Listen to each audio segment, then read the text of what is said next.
Dear students, welcome back. Yes, 2021 paper DUET। और जैसा मैंने प्रॉमिस किया था कि DUET के सभी पेपर जो मेरे पास में हैं 6 साल के, उसको एनालाइज करेंगे विथ एडिशनल इंफॉर्मेशन। आपने कितने रिक्वेस्ट किए मुझे पता है CUET PG के पहले कि सर DUET भी कर दीजिए, लेकिन मुझे पता था कि DUET काफ़ी दिन बाद होगा CUET के, इसलिए मैंने उसको थोड़ा रोक रखा था। आज मैं इसको फिनिश कर रहा हूं विथ 2021 पेपर।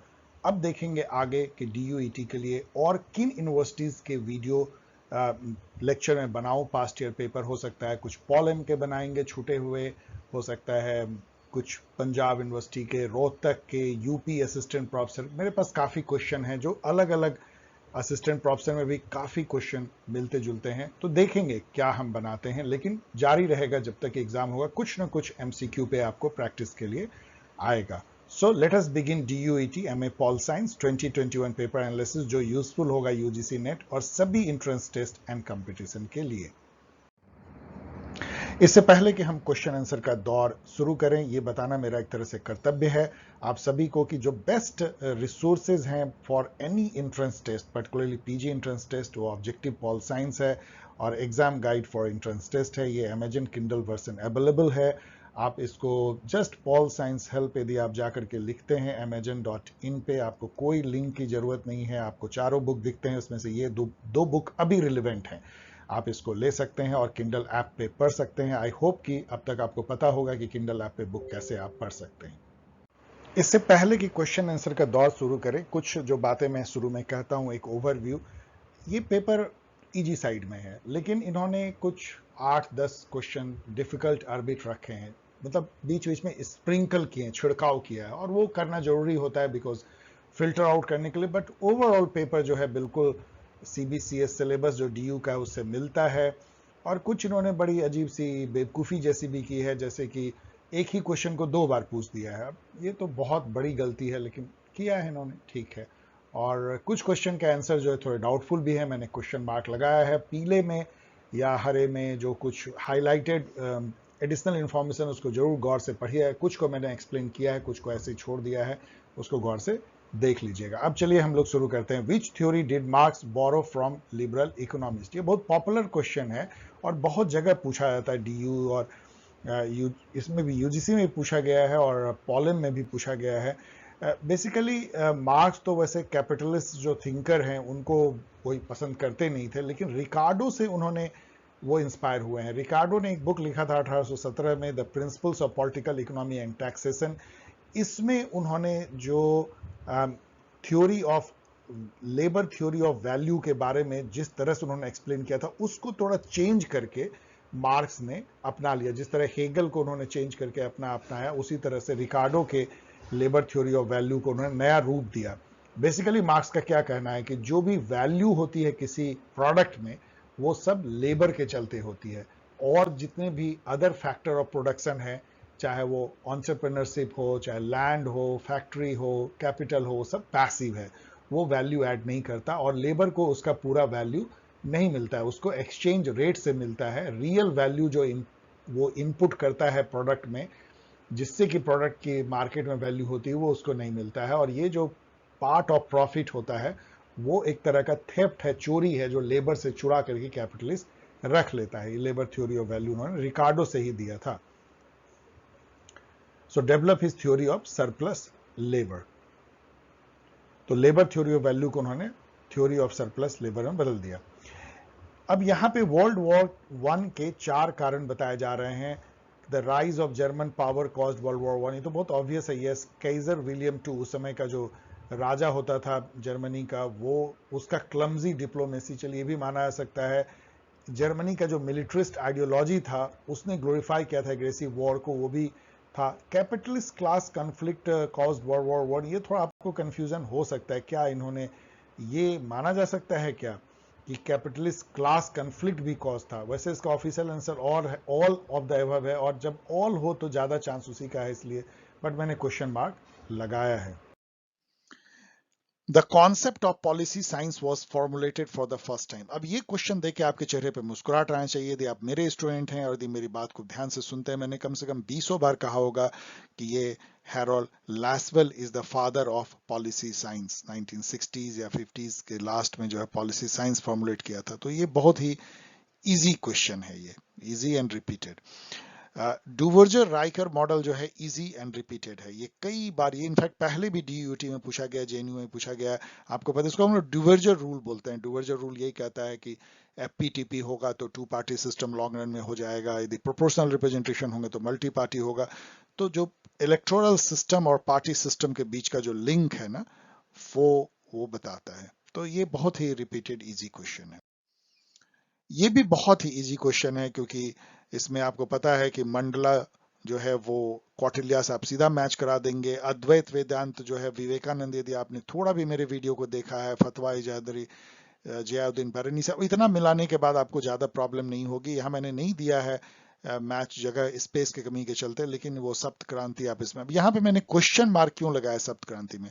आपको पता है कि सप्त क्रांति जो है वो लोहिया का विचार था, 7 रिवॉल्यूशन। और जयप्रकाश नारायण का जो विचार है वो है संपूर्ण क्रांति, टोटल रिवॉल्यूशन।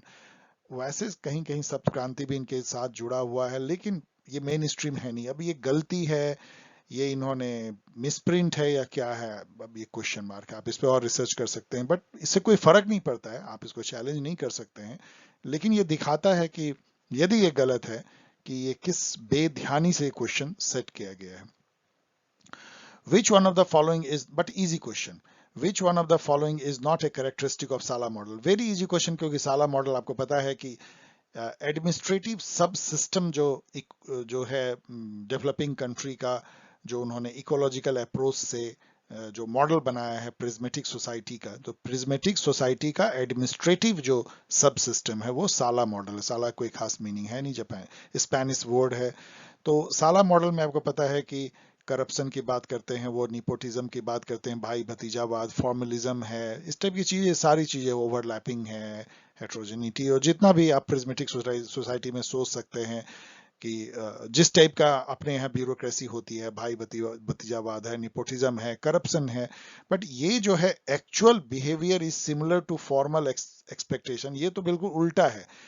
फॉर्मलिज्म का मतलब ही होता है कि जो आपका एक्चुअल बिहेवियर जो ब्यूरोक्रेट का है या एडमिनिस्ट्रेटर का है, वो किताब से मेल नहीं खाता है। किताब में सिटीजन चार्टर, बड़ी बड़ी बातें, राइट टू इंफॉर्मेशन लिखी हुई है, कानून का राज है, और लेकिन जब आप सामने जाते हैं ब्यूरोक्रेट के, तो आप हतप्रभ रह जाते हैं, या हतप्रभ नहीं रहते हैं, आपको लगता है अरे ये तो मतलब you show me the face I show you the rule वाली बात होती है। तो वो ये चीज नहीं है, तो ये गलत है। तो आपको एक ही गलत चुनना है जो नहीं है, नॉट ए कैरेक्टरिस्टिक, तो ये है। और ये जो है actual behaviour is similar to formal expectation, ये डेवलप्ड कंट्री में हो चुका है। मतलब एक लगभग कह लीजिए, जो एक एडमिनिस्ट्रेटर से आप वही बिहेवियर एक्सपेक्ट करते हैं जो किताबों में लिखा गया है। Which thinker made the following statement that the unequal should be given to equals and the unlike to those who are like is contrary to nature? मतलब कि unequal should not be treated as equal। मतलब कि यदि किसी के 2 टांगे हैं और किसी का 1 टांग नहीं है, तो दोनों को हम बराबर जो है रेस में नहीं आंक सकते हैं। मतलब like should be treated like, unlike should be treated unlike. तो ये जो प्रोपोर्शनल इक्वलिटी पे बेस्ड जस्टिस है, ये कोर थॉट है एरिस्टोटल का। ये मैंने आपको बार बार बताया, आपके ही गाइड से, जो लास्ट मिनट प्रेप गाइड से मैंने ये कॉपी पेस्ट किया है। तो इसलिए ये थॉट जो है एरिस्टोटल का। ये बहुत ही इजी क्वेश्चन है, मतलब आपने यदि एक बात भी उनकी पढ़ी है, justice distributional justice based on proportional equality, तो आप इसको मिस नहीं कर सकते हैं। अब यहाँ पे ये जो है, ये गेस कर सकते हैं। इसमें देखिए क्या है, आप ये सब कुछ छोड़ दीजिए, it's a boy and all. आप देखिए कि जे आन टिकनर जो हैं, ये बहुत फेमस फेमिनिस्ट हैं इंटरनेशनल रिलेशन में। तो यहाँ पे आप इसको आप टिक मार सकते हैं, the discipline of international relation as it has been partially construed is defined in terms of everything that is not female। तो ये इसके साथ आप टिक मार सकते हैं। और इट्स ए बॉय, तो ये जो है इस टाइप की जो बातें हैं, वो जब कोई पहला टेलीफोन कॉल होता है, पहला टेलीग्राम होता है, तो इस टाइप की ही बातें होती हैं। तो ये द टेलीग्राम जो फर्स्ट किया गया था, confirming the success of, first नहीं, success of world first test of hydrogen bomb, जो हाइड्रोजन बॉम्ब का जब टेस्ट किया गया था तो उसकी जो टेलीग्राम थे उसमें कहा गया था इट्स ए बॉय। तो ये जो है इससे मैच कर लीजिए। अब वुमेन्स पार्टिसिपेशन जो पीस एंड सिक्योरिटी, ये वर्ड देखते ही आप यूएन सिक्योरिटी काउंसिल रिजोल्यूशन मैंने आपको पढ़ाया भी था, लास्ट मिनट प्रेप गाइड में भी मैंने दिया है। तो एक ही बच जाता है हेट्रोसेक्सुअल मैट्रिक्स सिंथिया वेबर के साथ। तो ये मैच जो है मीडियम है, लेकिन आप गेस करके कर सकते हैं। With which of the following scholar of nationalism does Partha Chatterjee lay out his disagreement in his book The Nation and Its Fragment, Colonial and Post-Colonial? अब इस बुक को याद करके रखिए। क्यों? क्योंकि ये एक बहुत ही टिपिकल बेध्यान वाला क्वेश्चन है। इस बुक का जिक्र जो है दूसरे क्वेश्चन में आया है, जहां पूछा गया है कि पार्था चटर्जी ने कौन सी बुक लिखी है, और उसमें नेशन एंड इट्स फ्रैगमेंट है। मतलब आपको एक क्वेश्चन जो है दूसरे क्वेश्चन का जवाब है। इतना इनडिफरेंस एटीट्यूड, लापरवाही है इस क्वेश्चन को सेट करने में। तो अब यहां पे भी आप गेस कर सकते हैं कि पार्था चटर्जी ने नेशन एंड फ्रैगमेंट लिखा। आपको पता है इन्होंने नेशनलिज्म, इंडियन नेशनलिज्म को एक डेरिवेटिव डिस्कोर्स कहा है। मतलब ये एक डेरिवेटिव डिस्कोर्स है, मेन डिस्कोर्स नहीं है इंडिया में नेशनलिज्म। तो अब एक यदि ऑथर जिसकी की कोई बुराई करके नाम पा सकता है नेशनलिज्म में, वो बेनेडिक्ट एंडरसन होंगे। क्योंकि नेशनलिज्म पे जो सबसे थॉट प्रोवोकिंग जो आइडिया है वो बेनेडिक्ट एंडरसन का है, जिन्होंने इमेजिन्ड कम्युनिटी को नेशन कहा है। मतलब नेशन एक इमेजिन्ड कम्युनिटी है जो सोचती है कि हम एक कम्युनिटी हैं, एक जैसा खाते हैं, पीते हैं, रहते हैं, वर्ल्ड व्यू है, ऐसा सोचते हैं हम। जबकि एक दूसरे को ना तो जानते हैं, ना उनके साथ रहते हैं, ना उनका उनसे कोई नाता है, लेकिन हम सोचते हैं कि हम एक कॉम है, एक कम्युनिटी है। ये नेशनलिज्म है। तो आप गेस कर सकते हैं कि बेनेडिक्ट एंडरसन के ही नेशनलिज्म को इन्होंने जो है काटा होगा। ये गेस है, मैं कह रहा हूं, मैंने जैसे गेस किया, मुझे भी इसका एग्जैक्ट पता नहीं है, लेकिन मैंने गेस किया। वैसे अर्नेस्ट गेलनर ने जो बुक लिखा है ये भी आपको याद होना चाहिए, nation and nationalism.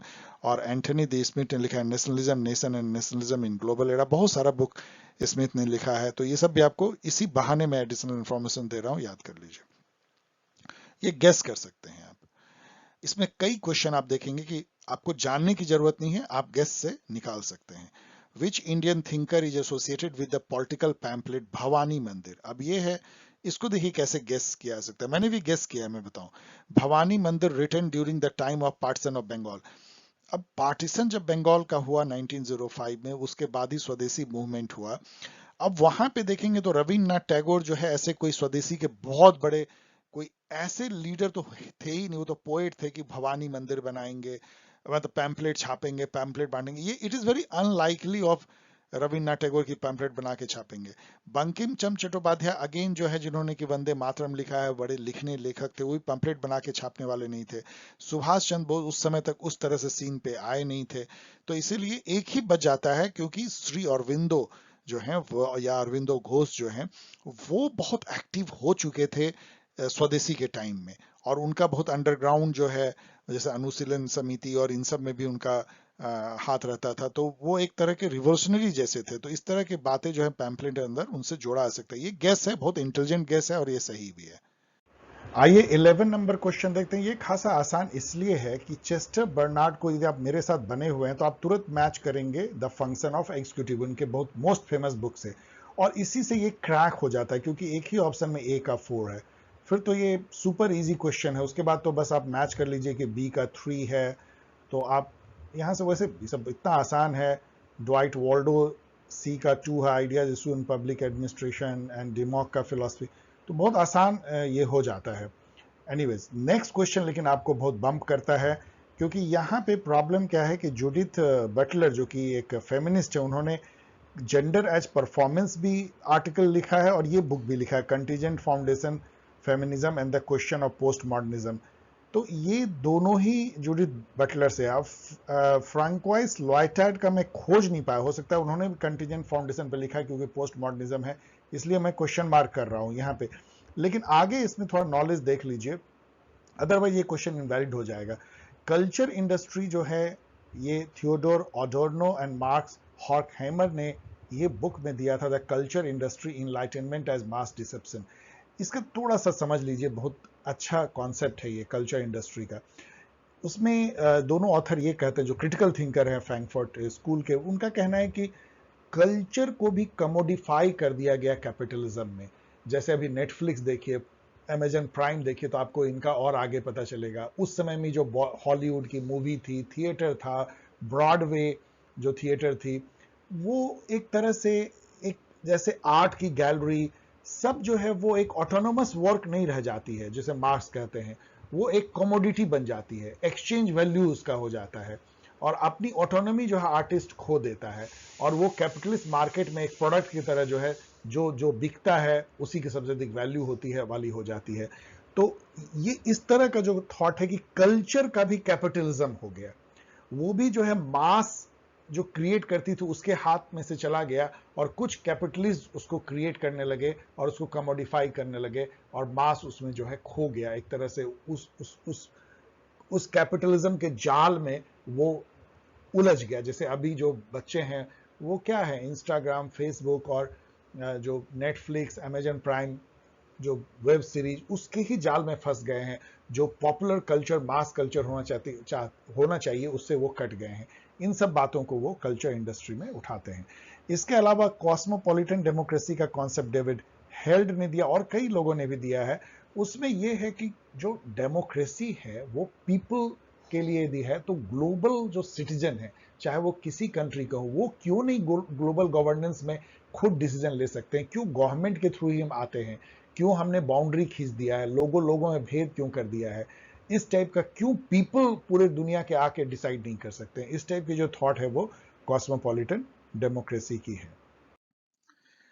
30 number question देखिए, वेस्टफेलिया, अब ये भी क्वेश्चन मार्क है क्योंकि मैं कन्विंस नहीं हूं, लेकिन अब इस पे और रिसर्च चाहिए। Westphalia was not a European wide agreement but a local affair. ये सही है क्योंकि बहुत कम स्टेट मिल करके वेस्टर्न यूरोप के वेस्टफेलियन ट्रीटी, पीस ट्रीटी किया था।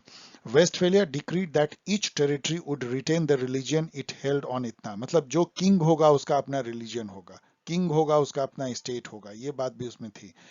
Westphalia is the only starting point for thinking about these issues. अब विच इश्यूज, ये यदि स्टेटमेंट को आप देखिए तो ये क्या इन दोनों के बारे में कह रहा है? About starting point for thinking about these issues, which issues, these is a pronoun। तो यहाँ पे ये क्वेश्चन मार्क है, और ये ऐसे सही है क्योंकि मैंने आपको पढ़ाया है कि वेस्टफेलिया केवल एक तरह का पेग माना जाता है 1648। उसके बाद कितने 100 साल तक जो है वो सारी जो इश्यूज थी नेशन स्टेट की वो इवॉल्व होता रहा, मोनार्की से डेमोक्रेसी, और डेमोक्रेसी से कैसे इंटरनेशनल रिलेशन बना। तो मेरे अनुसार से ये भी सही है, और ये स्टेटमेंट तो इतना स्पेसिफिक है कि इन 1819 global order was widely understood through the lens of liberal internationalism और लिबरल, मतलब ये बहुत स्पेसिफिक है। तो ये इतना स्पेसिफिक इंफॉर्मेशन क्यों रॉन्ग होगा, ये भी मुश्किल है। तो मैं यदि स्टूडेंट होता तो मैं तो शायद ऑल आर करेक्ट टिक मार देता गेस करके, लेकिन इसका कहना है कि केवल जो है ए एंड बी है। इसको और रिसर्च कीजिए, शायद ये चैलेंज करने लायक क्वेश्चन बन जाए, लेकिन अभी मैं इस पे कोई क्वेश्चन मतलब और ज्यादा मैं नहीं बोल पा रहा हूँ। ये दोनों डेफिनेटली जो है सही है, और ये दोनों में क्वेश्चन मार्क है। विच of the following statement best capture the meaning of catch all party? इसमें कोई ज्यादा कंफ्यूजन नहीं है, लेकिन कंफ्यूजन क्रिएट किया है उन्होंने ब्यूटीफुल ऑप्शन से, इसमें दिमाग लगाया उन्होंने। इसमें दो में कंफ्यूजन है। देखिए, फर्स्ट है पार्टी, कैच ऑल पार्टी पहले होती क्या है? कैच ऑल पार्टी जैसे कि कांग्रेस को अभी आप कह सकते हैं, बीजेपी को कह सकते हैं इंडिया में, ये कैच ऑल पार्टी है। मतलब इनका अपना आइडियोलॉजी एक तरह से बहुत डाइल्यूट हो जाता है, कोई आइडियोलॉजी नहीं है। ठीक है, तुम इस पार्टी से आ रहे हो तब भी आ जाओ, तृणमूल कांग्रेस से आ रहे हो, कांग्रेस से आ रहे हो, बीजेपी बोलेगी, बीजेपी कांग्रेस बोलेगी आप बीजेपी से आ रहे हो, कहीं से तृणमूल से आ रहे हो, आ जाओ मेरे पास। कोई आइडियोलॉजी नहीं है। वो वुमेन को भी रिझाएंगे, दलित को भी रिझाएंगे, मुस्लिम को भी रिझाएंगे, एंड लाइक ऑल। तो कैच ऑल पार्टी ये है कि अपना आइडियोलॉजिकल जो उनका बैगेज है उसको वो त्याग करके हर सेक्शन को लुभाने के लिए, हर सेक्शन को वोट लेने के लिए जो पार्टी कोशिश करती है वो कैच ऑल पार्टी है। तो party that emphasise on broadening membership and constructing a wide electoral base. तो constructing a wide electoral base तो सही है, लेकिन मेंबरशिप पे रुक जाइए। अब देखिए और बेटर इसमें क्या है, क्योंकि ये कह रहा है बेस्ट चुनिए इसमें से। Parties that reduce their ideological baggage and appeal to largest possible number of voters, ये सबसे अच्छा मुझे लगता है। और parties whose primary function is to secure large number of votes, ये भी सही है, लेकिन इसमें ideological baggage को त्याग करके वो हर सेक्शन को वो करने की कोशिश कर रहा है। तो ये सही है। और parties that wish to mobilize, educate and inspire masses than merely respond to their, ये तो उतना नहीं है, तो इसलिए इन दोनों में आप कंफ्यूज कर सकते हैं, इसलिए ये मीडियम लेवल, अदरवाइज इजी होता तो मैं 2 नंबर को मुझे लगता है कि बेस्ट है और यही इसका ऑफिशियल आंसर है, तो ठीक है ये। Which of the following are true about Savarkar's political philosophy? अब ये बहुत लंबा चौड़ा है, इसको यदि आप पढ़ेंगे तो आप देखेंगे कि इसमें सारे कुछ जो हैं वो सही हैं। उन्होंने हिंदुत्व और हिंदुइज्म में डिफरेंस क्या आपको पता है। 57 को उन्होंने फर्स्ट वॉर ऑफ इंडिपेंडेंस बोला, बुक भी लिखा। इन हिज बुक हिंदू पद पद शाही, उन्होंने शिवाजी के बारे में कहा, Hindu empire, praises the sense of solidarity, ये सब बातें सही है। दलितों को भी कंसोलिडेट करने का एक क्वेश्चन आपने देखा होगा, क्योंकि उससे हिंदू यूनाइटेड रहेंगे, अनटचेबिलिटी खत्म किया जाए, उसके लिए उन्होंने साथ में भोजन करना, इंटरकास्ट मैरिज, ये सब उन्होंने रिफॉर्म जो है 1923 के बाद किया था। तो ये ऑल ऑफ द एबव सही है, तो ठीक है ये, इट्स ओके। 16 नंबर क्वेश्चन देखिए, who define development administration as action oriented, goal oriented administrative system? ये एकदम रिपीटेड क्वेश्चन है, डीयूईटी ने ही पहले इसको कई बार पूछा है। एडवर्ड वेगनर, इससे 2 इंफॉर्मेशन जान लीजिए, एक एडवर्ड वेगनर को फादर ऑफ डेवलपमेंट एडमिनिस्ट्रेशन भी कहा जाता है। इससे रिलेटेड एक क्वेश्चन कई बार पूछा जाता है, यूएल गोस्वामी का जिक्र आता है कि who coined the term development administration, उसमें यूएल गोस्वामी आ जाते हैं जो कि इंडियन एक सिविल सर्वेंट थे। यदि ऐसा आता है और एडवर्ड वेगनर ना हो तो आप कॉशस रहिएगा, यूएल गोस्वामी को चुन सकते हैं। लेकिन यदि दोनों आ जाए तो क्या, ऐसा भी क्वेश्चन मैंने देखा है, उस केस में आप बहुत कंफ्यूज हो सकते हैं कि किसने क्वाइन किया है। कई जगह ऑफिशियल आंसर एडवर्ड वेगनर मिलेगा, कहीं जगह U L Goswami. I don't know what I can suggest. Who among is the following thinkers is considered a reluctant democrat? यदि आपने CUET PG दिया है तो ये क्वेश्चन आपको पता होगा, अभी भी जहन में ताजा होगा। John Stuart Mill, easy question है। India is a member of which amongst the following? लेकिन ये क्वेश्चन देख के जो है डेफिनेटली आपको परेशानी हुई होगी, क्योंकि आपको पता है कि इंडिया एपेक का मेंबर तो नहीं है, आपको कोई परेशानी नहीं है।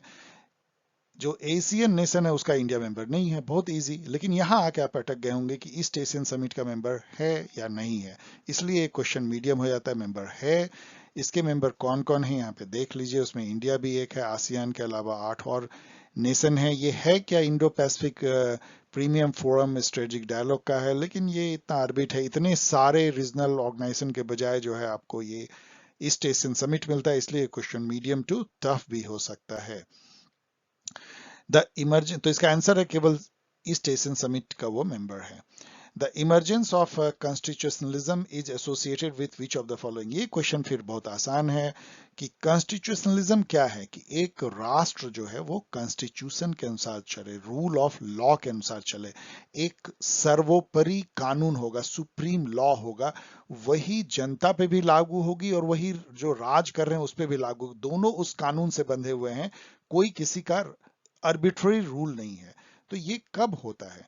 When emergence of contract between ruler and ruled, जब रूलर और रूल जो है उनके बीच में एक तरह का सोशल कॉन्ट्रैक्ट होता है कि भाई तुम मुझे रूल कर सकते हो, लेकिन एक कानून होगा जिससे तुम भी बंधे हो, हम भी बंधे हैं, हमें कुछ गारंटीड राइट है जो आप इन्फ्रिंज नहीं कर सकते हो, और आपको एक दायरा है, आपको मैंने गोल घेरे में बांध दिया है, इसी के अंदर में राज कर सकते हो, नॉट आर्बिट्ररी, तो कॉन्स्टिट्यूशनलिज्म होती है।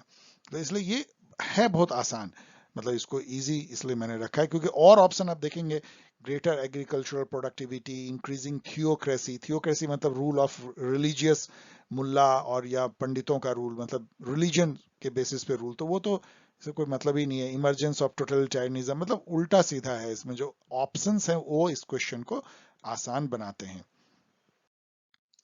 Which among the following are important nomenclature of states in Kautilya's mandala theory? अब यहाँ पे भी एक उन्होंने बहुत मेजर मिस्टेक किया, आप इनफैक्ट इसको चैलेंज कर सकते हैं।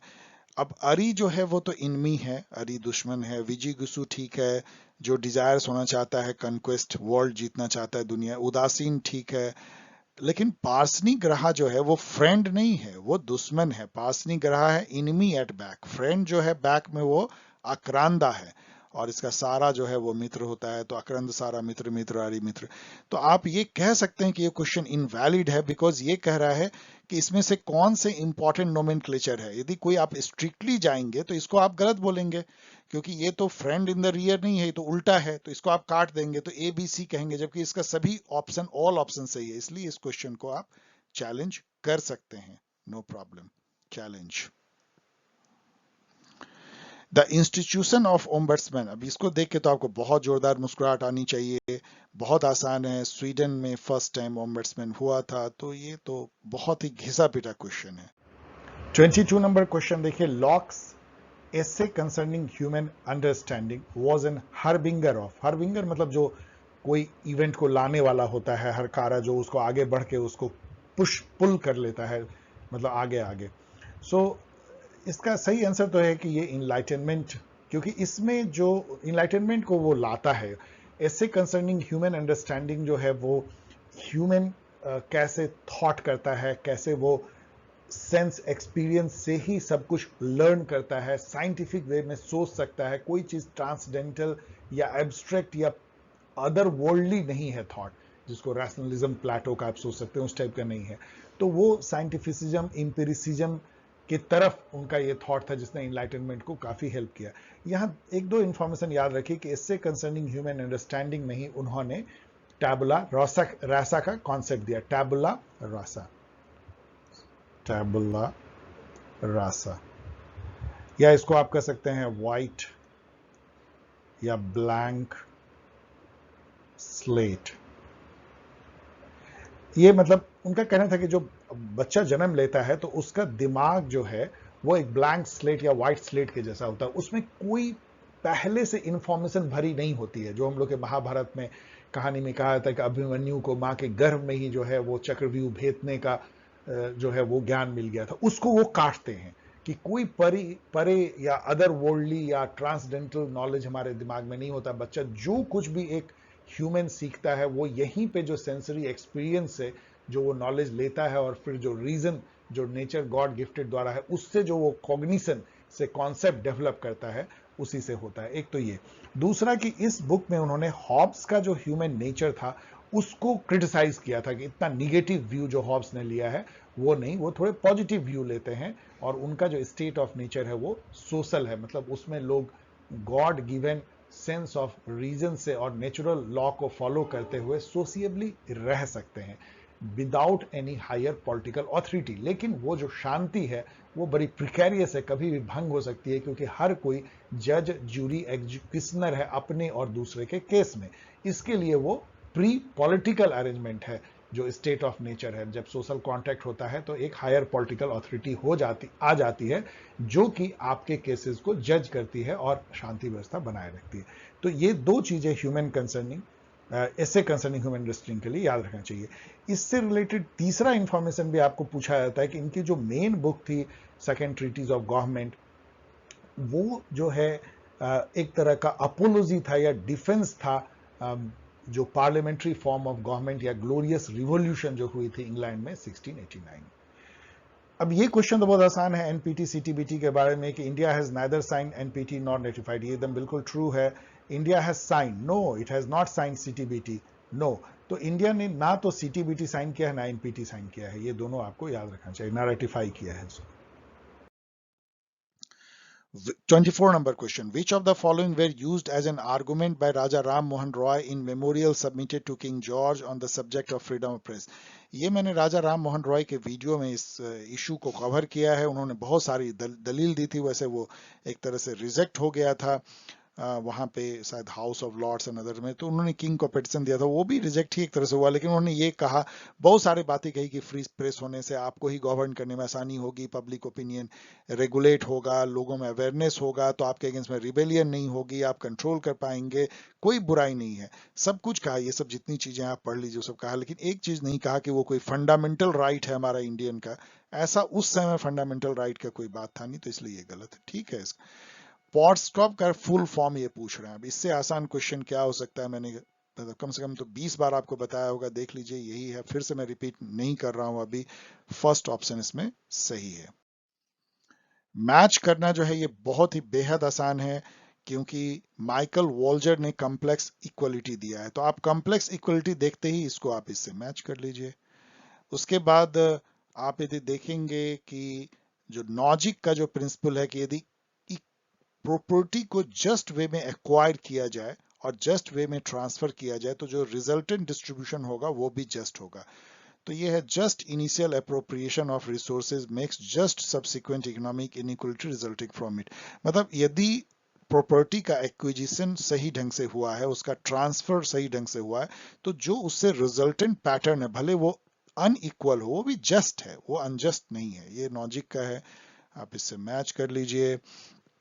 माइकल सैंडल एक कम्युनिटेरियन है, तो कम्युनिटेरियन थॉट केवल पहले में है, शेयर्ड लाइफ और कम्युनिटी ब्ला ब्ला, तो आप उससे मैच कर लीजिए। और हयाक केवल एक ही बच जाते हैं, तो ये बहुत आसान है, इजी है। Capitalism constantly needed to expand into non capitalist area, who said.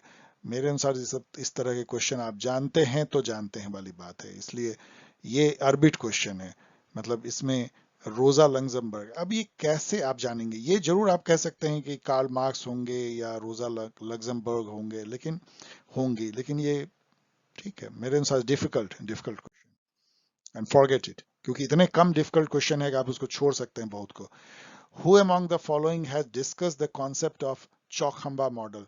अब ये तो आप जानते हैं, मुझे पता है कि आप जानते हैं, जिन्होंने मेरे स्टूडेंट जो मेरे साथ बने हुए हैं, कि ये राम मनोहर लोहिया का, लेकिन मैं हंस इसलिए रहा हूं कि ये क्वेश्चन बाद में चल के फिर से एक बार पूछ दिया गया है। और ये एक स्टूडेंट ने आते ही कहा था कि सर, हैरानी की बात है कि डीयूईटी इतनी लापरवाही से क्वेश्चन सेट करता है, मुझे घोर निराशा हुई। And I am with my student. ये घोर निराशा की बात है कि one of the best university in India, उसके क्वेश्चन सेटर इतने बेध्यान हैं। And I am going to make a email to definitely DUT के जो एग्जामिनर हैं, और उनको ये बताते हुए कि please see and feel shameful, बस यही कहा सकता है, feel shameful. Which of the following statement are correct? ये 4 स्टेटमेंट हैं। अब ये आरटीआई के बारे में इतने स्पेसिफिक इंफॉर्मेशन है कि, और आपको पता नहीं होना चाहिए। मैं कहता हूं यदि आप मेरे स्टूडेंट हैं तो don't bother about this type of question, लेकिन इतने स्पेसिफिक इंफॉर्मेशन गलत होते नहीं है। और इसका एक ऑप्शन है ऑल ऑफ द अबव। मेरी ये टिप्स है कि जब इतना स्पेसिफिक इंफॉर्मेशन किसी के बारे में दिया गया हो ना, कोई राइट टू इंफॉर्मेशन, तो आप उसको सही मान लीजिए, उसी में ज्यादा चांस है। तो ऑल ऑफ द अबव सही है, इससे अलावा मैं पढ़ भी नहीं रहा हूं orbit question. What is the meaning of winged arrows? ये बहुत अच्छा क्वेश्चन है, बहुत इजी क्वेश्चन है। अलेक्जेंड्रा कोल्टाई मैंने पढ़ाया है, विंग्ड एरोज पढ़ाया है। विंग्ड एरोज का मायने यहीं पे दिया गया है, कमरेडरी लव ऑफ इक्वल्स। मतलब विंग्ड एरोज वो लव है जो इक्वलिटी पे बेस्ड है, रेस्पेक्ट, म्यूचुअल रेस्पेक्ट पे बेस्ड है। वो केवल एक पति पत्नी या औरत मर्द के बीच के लव रिलेशनशिप को नहीं दिखाता है, वो कोई भी ऐसा लव को दिखाता है जिससे कि आप डेवलप करते हो, आप दो दोस्तों के बीच में प्यार है, आप इक्वल हो, और आप दोनों ही जो है लाइफ में जो है आप और इवॉल्व होते हो, आप ज्यादा बेटर बनते हो। उस टाइप का जो रिलेशन है वो विंग्ड इरोज है।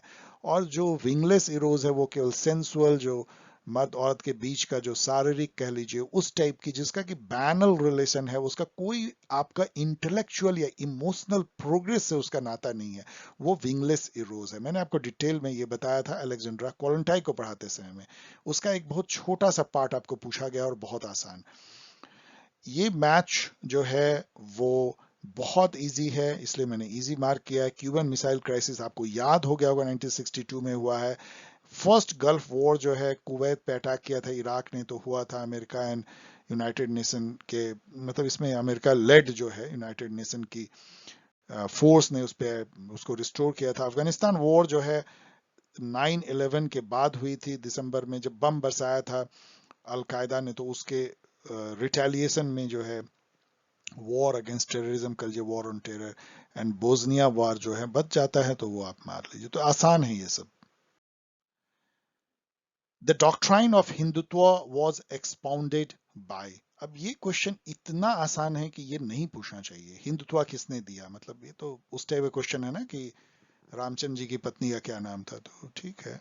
मतलब जो एक अंडर ग्रेजुएट के स्टूडेंट है उनके लिए question is not worth while question again. और इसमें देखिए कितना इनकंसिस्टेंसी है, एक क्वेश्चन आप इतना आसान पूछते हैं, दूसरा क्वेश्चन एकदम टफ और bit. According to James Manner, which amongst the following are essential as opposed to helpful condition for democratic decentralization? I'm not even going to read it. आप पढ़ लीजिए, जो इसके ऑफिशियल आंसर है वही सही होंगे, बिकॉज इस तरह क्वेश्चन को आप जान ही नहीं सकते हैं बहुत ज्यादा। अब इसमें जेम्स मैनर पे किसने रिसर्च किया है?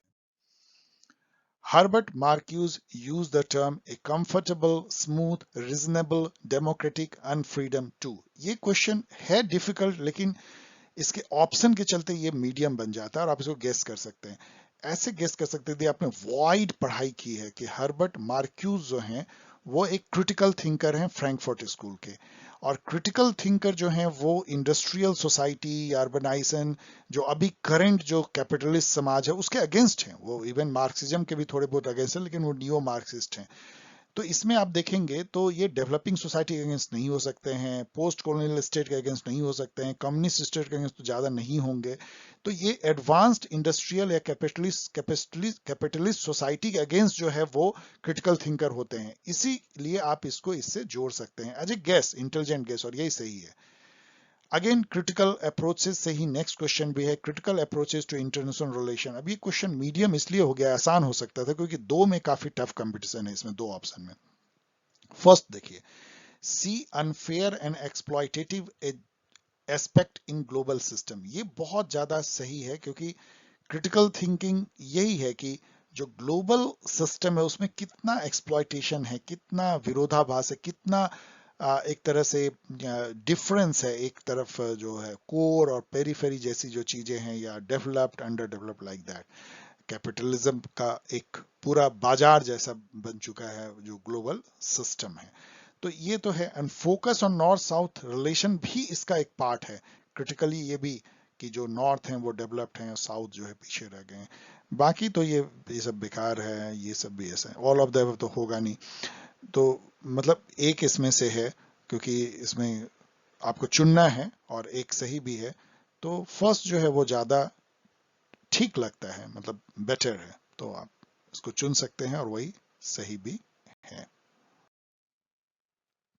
अगेन ये क्वेश्चन सुपर इजी है। अभी ये कहता है दीघा निकाय किसके डिस्कोर्स से संबंधित है, मतलब बस थिंकर। अभी आप जानते हैं, आपने अग्ना सुत्ता आपको सिलेबस में, यदि आपने अग्ना सुत्ता पूरा पढ़ा है तो क्या आपको ये भी पता नहीं होगा कि वो दीघा निकाय जो है उससे लिया गया है, और ये बुद्धा से रिलेटेड है। मतलब ये तो कोर चीजें हैं ना, तो इसलिए ये काफी इजी क्वेश्चन है। जस्ट लाइक अभी देखा हम लोगों ने हिंदुत्व किसने प्रोपाउंड किया, लाइक ये भी इजी क्वेश्चन है कि जीरो बेस बजट क्या होता है। इसका मैंने कई बार आपको समझाया, एक बार फिर समझ लीजिए। जीरो बेस बजट का मतलब होता है कि हर प्रोग्राम अपना जो बजट नेक्स्ट ईयर मिलेगा वो पहले से कोई आधार नहीं है। मतलब ऐसा क्यों जीरो बेस बोलते हैं कि बजटिंग में क्या होती है ना, कोई प्रोग्राम ले लीजिए, स्वच्छ भारत मिशन, तो जब नेक्स्ट साल की बजट बनेगी 2022 की, तो अभी स्वच्छ भारत मिशन का बजट है 100 करोड़। तो अब ये होगा कि 100 करोड़ में प्लस किया जाए 10% या माइनस किया जाए या सेम रखा जाए, ये डिसीजन होगा। जीरो बेस बजट में ये डिसीजन होगा कि स्वच्छ भारत मिशन को रखना ही है या नहीं रखना है। मतलब जीरो बेस से आप शुरू करते हैं, उसका बजट अभी जीरो है, अब तुम जस्टिफाई करो कि स्वच्छ भारत मिशन को होना है, और होना है तो कितना खर्चा होना है। तो इसको हर प्रोजेक्ट जो है जब अपनी यूटिलिटी को हर साल उसको बजट के पहले स्टैब्लिश करना पड़ता है बजट लेने के लिए, उसको जीरो बेस बजट बोलते हैं। अभी इसको जब खोजेंगे इसमें तो आपको यही मिलेगा एक कि इवोल्यूशन, चलो ये सब तो पढ़ लीजिएगा। Budgeting to ensure that the benefit, reviewing every scheme before a budgetary allocation is made for it, ये है। मतलब हर जो स्कीम है उसको रिव्यू किया जाता है कि इसको बजट देना है भी कि नहीं देना है, जीरो बेस से होता है। जबकि नॉर्मल जीरो बेस से नहीं होता, उसके पिछले जो बजट है उसी से वो गाइडेड होता है। मैच जो है ये आसान है क्योंकि आपको सेकंड सेक्स तो कितनी बार मैंने कहा है कि सिमोन डे वेवर हैं, तो आप बनाना बीचेस जो हैं वो सिंथिया इनलोय, इसी दो से आपका काम चल जाएगा। विंडिकेशन जो है वो मैरी वोल्स्टनक्राफ्ट है, तो एक ही बच जाता है, तो ये सॉरी बेटी फ्रेडमैन होंगे। तो बहुत आसान है इसलिए मैंने इजी दिया है, कई बार रिपीटेड भी हैं ये। In international relation non governmental organisation are considered. तो अब ये भी बहुत आसान क्वेश्चन है कि एनजीओ को क्या माना जाएगा। एनजीओ कभी स्टेट तो होते नहीं है, आपको पता है, तो नॉन स्टेट एक्टर हैं। सब स्टेट तो कहते नहीं है, ट्रांसफॉर्मेटिव एक्टर नहीं, इसको हम नॉन स्टेट एक्टर बोलते हैं। नॉन स्टेट एक्टर क्यों है, स्टेट को छोड़ करके एनजीओज हैं, MNCs, TNCs, global social movement, global opinion leader, international organisation, ये सभी जो हैं non state actor, of course international governmental organisation तो गवर्नमेंट उसके मेंबर होते हैं तो उसको हटा दीजिए, लेकिन NGOs and MNCs and global social movement तो टिपिकली जो है non state actors, even terrorist जो है वो नॉन स्टेट एक्टर माने जाते हैं। 40 नंबर क्वेश्चन देखिए, consider the following statement with respect to Election Commission of India. अब ये क्वेश्चन इसलिए मीडियम टफ हो जाता है कि इसमें ये तो जो पहला ही लाइन है ना, the term of the office of the election commission is the same as chairman of the UPSC. अब यहाँ आप कंफ्यूज होंगे, जबरदस्त कंफ्यूज होंगे, लेकिन ये है सही, दोनों का टर्म जो है 6 साल होता है, इसलिए क्वेश्चन मीडियम हो गया। बी जो है वो आसान है यदि आपने थोड़ा भी पढ़ा है, क्योंकि ये कहता है कि in case of difference of opinion, मतलब यदि तीनों इलेक्शन कमीशनर और चीफ इलेक्शन कमिश्नर में यदि डिफरेंस हो जाए तो मेजोरिटी से फैसला होता है, बात जान लीजिए। ऐसा नहीं है कि वो मैटर को रेफर कर दिया जाएगा प्रेसिडेंट को, ये तो मतलब गलत जैसा लिखा है, तो ये इसको आप बी को तो खत्म कर लीजिए। एंड सी है कि इनका इंडिपेंडेंस जो इलेक्शन कमीशन का कॉन्स्टिट्यूशन में गारंटीड है। कैसे गारंटीड है मैंने यहाँ पे लिखा है, उसमें ये गारंटीड है, पढ़ लीजिएगा, कि चीफ इलेक्शन कमिश्नर को आप केवल तभी हटा सकते हैं जबकि उसको जजेस के रूल के अनुसार ही आप इंपीचमेंट करें। इतना डिफिकल्ट है इंपीच करना, तो इंपीचमेंट से यदि किसी को आप हटा सकते हैं तो उसका हटाना बहुत डिफिकल्ट है। भले ही गवर्नमेंट इलेक्शन कमीशन को अपॉइंट करती है, वो अपने फेवरेट आदमी को ला सकती है कि हमको हेल्प करेगा, लेकिन यदि वो टीएन सेशन जैसा बिहेव करने लगे तो गवर्नमेंट कुछ नहीं कर सकती है, क्योंकि उसको निकालना बहुत डिफिकल्ट है। तो इसलिए उसकी इंडिपेंडेंस मेंटेन है, ये सी में कहा गया है, ब्ला ब्ला जो भी इंग्लिश में लिखा है। तो इसको देखेंगे तो इसमें क्या होगी, जो बी है वो सही नहीं है, तो इसमें होगी बाकी जो है ए एंड सी इसमें सही होगा, ए एंड सी। तो ठीक है, ऑफिशियल आंसर सही है। What did Machiavelli mean by the term virtue? तो ये जो है मैंने कई बार आपको बताया, ये बहुत आसान क्वेश्चन है। वर्चू जो है ये वर्चू नहीं है, वर्चू का मतलब उद्यमिता है, पौरुष है, ताकत है, किसी चीज को अपने बल से हासिल करने का। तो करेज एंड ऑडेसिटी जो राजा में होना चाहिए नए राज को स्टेबल करने के लिए, जीतने के लिए। What is the largest free trade area of the world? ये क्वेश्चन यदि ऐसे हवा में पूछा जाता है या ऑप्शन नहीं देके, तब तो ये बहुत और भी एक तरह से इनवैलिड क्वेश्चन होता है। इन सब में देखिए मर्कोसुर जो कि साउथ एशिया का साउथ अमेरिका का फ्री ट्रेड एसोसिएशन है, नाफ्टा जो कि अब रहा ही नहीं, इस समय भी नहीं था जब ये क्वेश्चन पूछा गया, तो पता नहीं क्यों इन्होंने नाफ्टा सही ऑप्शन दिया है। यूरोपियन यूनियन और अफ्रीकन यूनियन तो है। ये क्वेश्चन वैसे भी इनवैलिड है क्योंकि नाफ्टा नहीं है, ऐसा मैंने बताया।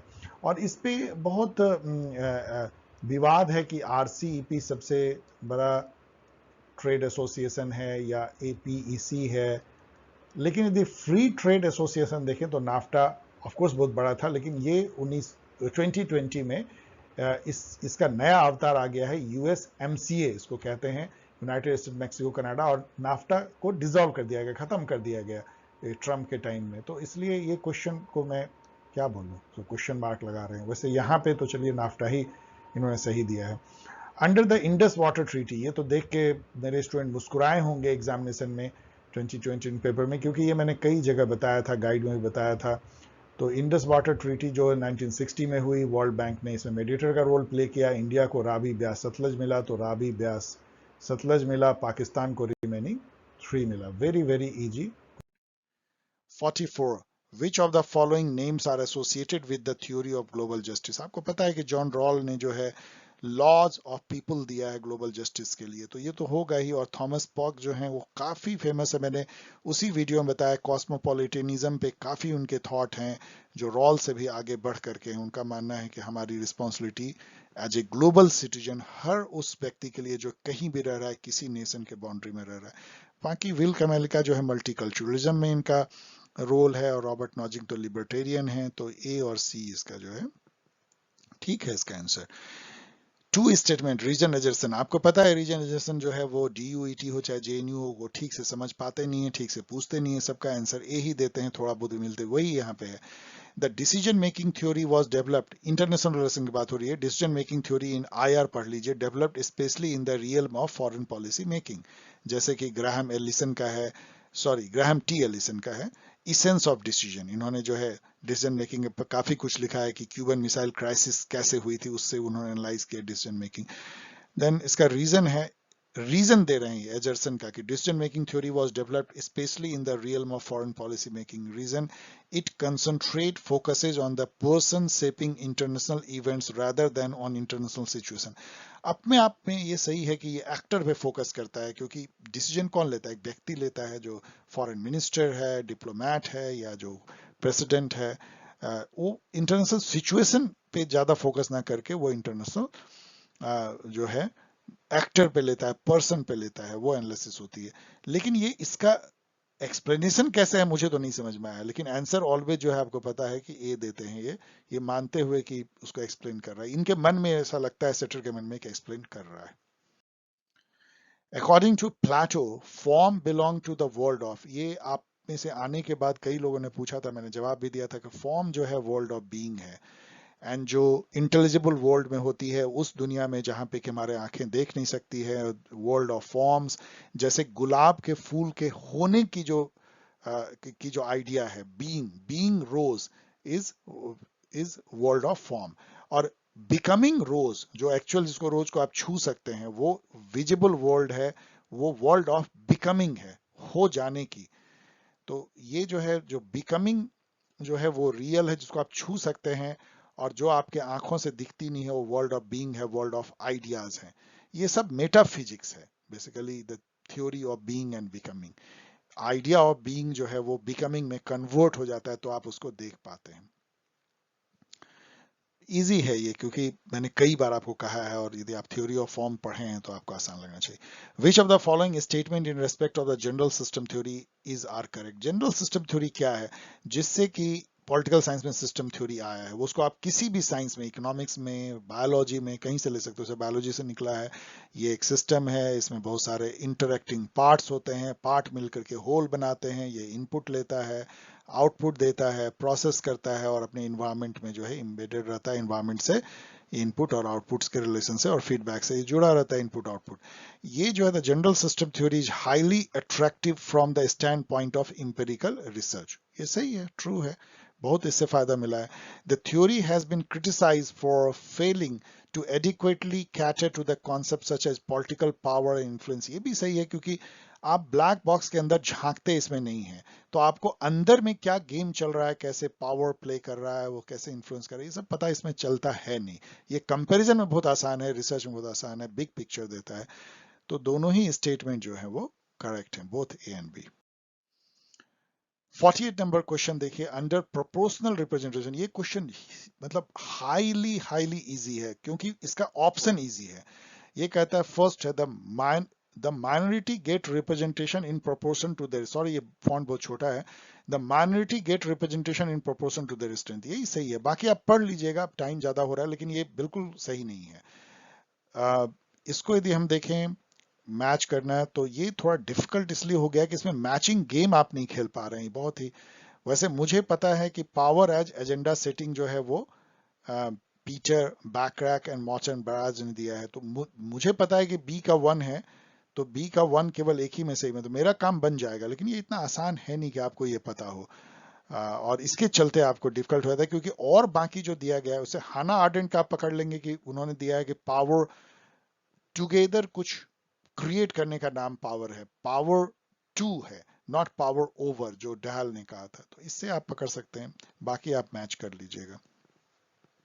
ये अर्बिट इसलिए है क्योंकि फोको का कॉन्सेप्ट पावर का कितना अच्छा है, कितना पढ़ा है, वो इन्होंने नहीं दिया है। Power as normalization, power as making a person subject, governable subject, power एक कैपिलरी के जैसा आता है, इस तरह की बातें। रॉबर्ट डहल ने पावर को कहा है कि ए का बी के ऊपर पावर है, यदि बी को वो कोई काम करने को विवश कर सकता है जो नहीं करना चाहिए। इस टाइप की बातें, अच्छी बातें छोड़ के उठपटांग इसमें दी गई हैं। विच provision, 51 number question, which provisions of the Epidemic Disease Act 1897 enabled management of COVID-19 pandemic? अब ये क्वेश्चन आप इसलिए गेस कर सकते हैं कि बाकी इसमें जो 3 ऑप्शन है, पहला ऑप्शन सही है, ये सब एनडीएमए एक्ट से आया हुआ है, नेशनल डिजास्टर मैनेजमेंट एक्ट से। आपको ये भी शायद पता होगा, पैंडेमिक इतना बुरा दौर से हम लोग सभी गुजरे हैं कि दो एक्ट का सहारा गवर्नमेंट ऑफ इंडिया ने लिया। एक तो यही था एपिडेमिक डिजीज एक्ट 1897 और दूसरा NDM act, national disaster management act. अब किस साल का है वो देख लीजिए। उन दोनों से ही कंट्रोल किया गया। लॉकडाउन एंड अदर जो है एनडीएमए एक्ट से किया गया, और ये वाली जो है कि centre can regulate and inspect any ship और वेसल और पर्सन अराइविंग और लिविंग एनी पोर्ट, मतलब चाहे वो हवाई जहाज से आया चाहे उससे, तो इन दोनों से कंट्रोल किया। डिफिकल्ट क्वेश्चन है, बट ये क्वेश्चन उतना डिफिकल्ट नहीं है, क्योंकि मैरी वोल्स्टनक्राफ्ट ने दिया था कि right of man as two dimensional are two dimensional. इसका मायने क्या था, मैंने आपको अपने वीडियो में बताया था। उनका कहना था कि देखो कितनी अजीब बात है कि मैन जो है वो दूसरे मैन के साथ इक्वलिटी चाहते हैं। पॉलिटिकल स्फेयर में या पब्लिक स्फेयर में मैन जो है इक्वलिटी चाहते हैं दूसरे मैन से, लेकिन घर में वो इनइक्वलिटी चाहते हैं औरतों के मुकाबले में, कि उसको दबा सकें। तो ये टू डायमेंशंस ऑफ जो मैन का जो राइट है, एक राइट पब्लिक डोमेन में अलग है और प्राइवेट डोमेन में अलग है। हॉब्स जो है उन्होंने लॉ ऑफ नेचर पे पहले वो मॉडल साइंटिस्ट उन्होंने काम किया, कि उनको रीजन से जोड़ा, तो ये भी सही है। लॉक जो है उन्होंने प्रॉपर्टी राइट्स के कंडीशंस दिए थे, आपको पता है, मैंने आपको पढ़ाया भी है, बहुत सारे कंडीशंस उन्होंने दिए हैं। और रूसो ने जो है एजुकेशन पे इमली जिसमें लिखा, उसमें वही कहना था उनका कि एजुकेशन क्या होना चाहिए, मैन का एजुकेशन होना चाहिए कि मैन को जो नेचर ने जैसा बनाया है वो ट्रू नेचर जो चाहता है वैसा मैन बने। वुमेन को जो नेचर ने जो एक्सपेक्ट किया है, नेचर का जो रूल है उसके अनुसार से वुमेन बने। तो नेचुरल ग्रोथ को एजुकेशन वो मानते थे। तो ठीक है, ये सबका मिला हुआ है, मतलब all are matched. Difficult. According to Terence Ball, the two main versions of postmodernist interpretation derive from। ये इसलिए आसान है कि यदि आपको केवल दो ही पोस्ट मॉडर्निस्ट का नाम याद रखना है तो आप याद रखेंगे फूको डेरिडा। ये मैंने कई बार कहा है आपको, फूको एंड डेरिडा। तो यही यहाँ पे फूको एंड डेरिडा, इसलिए ये आसान है। कोई भी आपको जानने की जरूरत नहीं इस क्वेश्चन को, आपको के लिए जानना है कि यदि post modernist interpretation derive from Foucault Derrida. Neo liberal emphasises on which of the following. ये क्वेश्चन बहुत आसान है, नियो लिबरलिज्म के बारे में काफी पढ़ाया है मैंने आपको, आपने भी पढ़ा होगा। और जिस दुनिया में भी हम रह रहे हैं 1991 के बाद, जो कोल्ड वॉर खत्म होने के बाद, यूएसएसआर के विघटन के बाद, वो जो दुनिया है वो नियो लिबरल दुनिया है, जिसको ग्लोबलाइज्ड वर्ल्ड बोलते हैं, एलपीजी बोलते हैं, लिबरलाइजेशन प्राइवेटाइजेशन ग्लोबलाइजेशन। तो उसमें रोल ऑफ मार्केट जो है उसको बढ़ावा देना है और स्टेट को पीछे ले जाना, यही है। बाकी आप देख लीजिए वो इंपॉर्टेंट है नहीं, सोशल जस्टिस से कोई नाता नहीं। ट्रेड बैरियर को घटाना है, इंक्रीज नहीं। इंक्रीज स्टेट इंटरवेंशन को घटाना है, बढ़ाना नहीं है। रोल ऑफ मार्केट को बढ़ाना है। अब यहाँ पर मैंने डेट दे दिया है, ये अरेंज करने का 55 नंबर। इसमें आप कंफ्यूज होंगे केवल पॉट्स डैम कॉन्फ्रेंस में, बाकी आपको सब पता होगा लगभग। वेमर रिपब्लिक जो है हिटलर के सत्ता में आने के पहले जर्मनी में उनका राज था। एक जिसको बोलते हैं कि जो जर्मनी फर्स्ट वर्ल्ड वॉर के बाद रिपब्लिक बन गया था, वहां पे कैजर का शासन खत्म हुआ था, तो वो वेमर रिपब्लिक बोलते हैं। रिपब्लिक मतलब पीपल का शासन। तो उसको एक तरह से सत्ता हथियाया था, उसी वेमर रिपब्लिक के थ्रू जो है हिटलर ने सत्ता हथियाया था, टोटलिटेरियन स्टेट बनाया था। ये 1920s और अर्ली 30s में हुई होगी, क्योंकि हिटलर 33 में आ गया था। तो ये 17 में हुआ, तो ये फर्स्ट हो जाएगा, ये सेकेंड हो जाएगा, ये थर्ड होगा। 1945 में पोस्टडैम कॉन्फ्रेंस जो है वो जो विनर थे, यूएसए, यूके और रसिया, ये तीनों मिल, यूएसएसआर कह लीजिए, ये तीनों मिल करके ये फैसला किया था इसमें कि जर्मनी का किया जाए, जो जीता है हमने कैसे उसको बंटवारा या कैसे उसको एडमिनिस्टर किया जाए। मार्शल प्लान जो है वो टूटे फूटे हुए यूरोप को एक नव निर्माण की एक योजना थी, यूएसए की, मतलब उसको हेल्प करने का, तो वो 1948 में। तो आप इसको चौथा रख सकते हैं, आसान है ये। लेकिन चलिए ठीक है, कुछ के लिए डिफिकल्ट इसलिए केवल क्योंकि पोर्ट्स डैम के चलते इसको मैंने डिफिकल्ट रखा है, बाकी तीन आसान। Approaches to development that emphasizes on the environment often want to focus attention on which of the following। ये इतना आसान है। इन्वायरमेंट के साथ यदि आपको डेवलपमेंट चाहिए तो उसको सस्टेनेबल डेवलपमेंट बोलते हैं। तो sustainability, not accountability, transparency, autonomy. तो ये वेरी वेरी इजी, मतलब क्वेश्चन आप देखेंगे ना तो ये इजी साइड में चलता चला जा रहा है। कुछ कुछ क्वेश्चन इधर उधर निकलते हैं, but morally most of them are easy.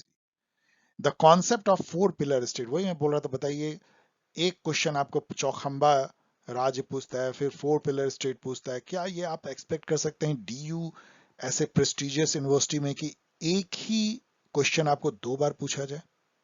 Not expected. बहुत गलत है, बहुत गलत।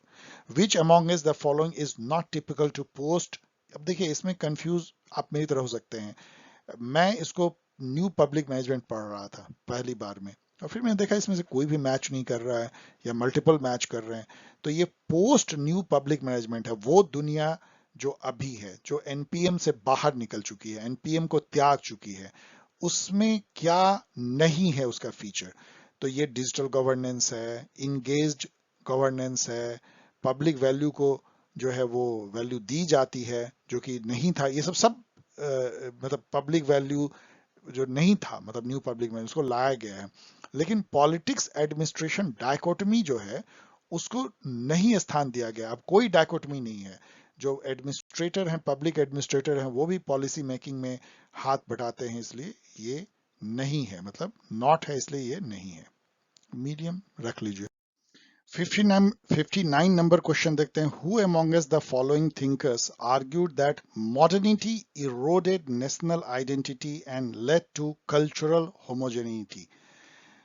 अब ये एकदम बिल्कुल गेस कर सकते हैं आप, ये क्या है, मॉडर्निटी के अगेंस्ट कौन इसमें से हैं जो कि ये कहते हैं कि नेशनल आइडेंटिटी को इरोड करता है और एक ही कल्चर को हर जगह फैला देता है।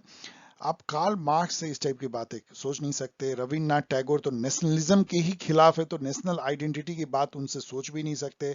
जेएस मिल ने इस टाइप की बात आप नहीं सोच सकते कि मॉडर्निटी के खिलाफ वो होंगे। तो केवल एक बचता है, महात्मा गांधी, क्योंकि आपको पता है कि मॉडर्निटी के खिलाफ थे और वो नेशनलिज्म को भी एक तरह से मानते थे, एक अलग तरीके नेशनलिज्म। तो वो ऐसा कह सकते हैं और यही इसका सही भी है guess. In Rawls book the law of people well ordered people include. ये एकदम एक टिपिकल क्वेश्चन है जो किसी भी अंडर ग्रेजुएट के अच्छे स्टूडेंट को आना चाहिए, क्योंकि लॉज ऑफ पीपल यदि आपने पढ़ी है तो आपने इसको गौर किया होगा कि वेल ऑर्डर्ड पीपल वो 2 तरह के पीपल को बोलते हैं। एक है reasonable liberal people and decent non liberal people. ये दोनों ही जो हैं वो वेल ऑर्डर्ड पीपल हैं। उन्हीं के लिए लॉ ऑफ, मतलब नॉन लिबरल पीपल हो, जैसे मान लीजिए सऊदी अरेबिया, उसको वो नॉन लिबरल पीपल में काउंट करते हैं। लेकिन डिसेंट है, मतलब वो इंटरनेशनल रेजीम, रूल, ट्रीटी, इसको वो कन्वेंशन, उसको वो मानते हैं और एक अपना उनका डिस्टिंक्ट जो है कल्चर है वो ठीक है, लेकिन they are also decent people. तो ये थर्ड जो है ये स्पेसिफिक क्वेश्चन है। Arrange the following in ascending order. Ascending का मतलब क्या होता है, बढ़ते हुए क्रम में, मतलब पहले कौन हुआ बाद में कौन हुआ। तो आप देखेंगे सबसे पहले जो है प्राग स्प्रिंग हुई शायद 1968, मेमोरी से मैं बोल रहा हूँ। वहां पे मतलब एक तरह से विरोध में कम्युनिस्ट के, लेकिन उसको दबा दिया गया था टैंक से। उसके बाद प्रेस्ट्रोइका होता है 1985 में, और फिर जो है ब्रेकअप हो जाता है सोवियत यूनियन का 1991 में। तो आप इस तरह से उसको अरेंज कर सकते हैं, आसान है। विच of the following largest state less ethnic group. ये क्वेश्चन में आप कंफ्यूज करेंगे कि एक ऐसा इथनिक ग्रुप जो कि स्टेटलेस है और लार्जेस्ट है, बहुत बड़ा ग्रुप है, उसको अपना स्टेट नहीं है। यहाँ आप पैलेस्टाइन से कर सकते हैं क्योंकि उनको भी अपना स्टेट नहीं है, लगभग नहीं ही है। और कर्ड से कर सकते हैं क्योंकि सर्ब को तो सर्बिया है। शियाई तो खैर ऐसा स्टेटलेस नहीं है, हर मतलब मुस्लिम का बहुत सारे स्टेट में शिया स्टेट है, ईरान का। लेकिन कर्ड और पैलेस्टाइन दोनों हैं। कर्ड इसका सही आंसर है, मेरे अनुसार से भी सही है, क्योंकि ये बहुत बड़ा ग्रुप है जो इतने कंट्री में, eastern Turkey, Iraq, western Iran, small Syria, Armenia, सब जगह फैले हुए हैं, लेकिन अपना कर्डिस्तान उनका नहीं है। उसके लिए वो लड़ते रहते हैं, मरते रहते हैं, लेकिन वो अलग अलग स्टेट में है। कर्ड पीपल का अपना कोई अपना ओन नेशन स्टेट नहीं है। इन 1960s who formulated new conceptual category the Congress system. अब ये क्वेश्चन भी अगेन उस टाइप का ही क्वेश्चन है कि रामचंद्र जी की पत्नी का क्या नाम था। कांग्रेस सिस्टम यदि कोई अंडर ग्रेजुएट पास करता है तो वो कैसे नहीं जानेगा कि रजनी कोठारी ने कांग्रेस सिस्टम प्रोपाउंड किया है। हु रोट आईने अकबरी। अगेन मतलब इसको आप क्या कहेंगे, मैं वर्ड यूज करता हूँ बकवास, आप सोचते होंगे सर इतना ज्यादा यूज करते हैं, but no better word than this. कुछ भी पूछो, मतलब इतना आसान पूछो और फिर ऑल ऑफ ए सडन कुछ ऑर्बिट क्वेश्चन पूछ दो। मतलब कहीं का ईट कहीं का रोड़ा, देयर इज नो एक तरफ चौखामवा राज पूछ रहे हो तो 4 स्टेट पिलर स्टेट पूछ रहे हैं।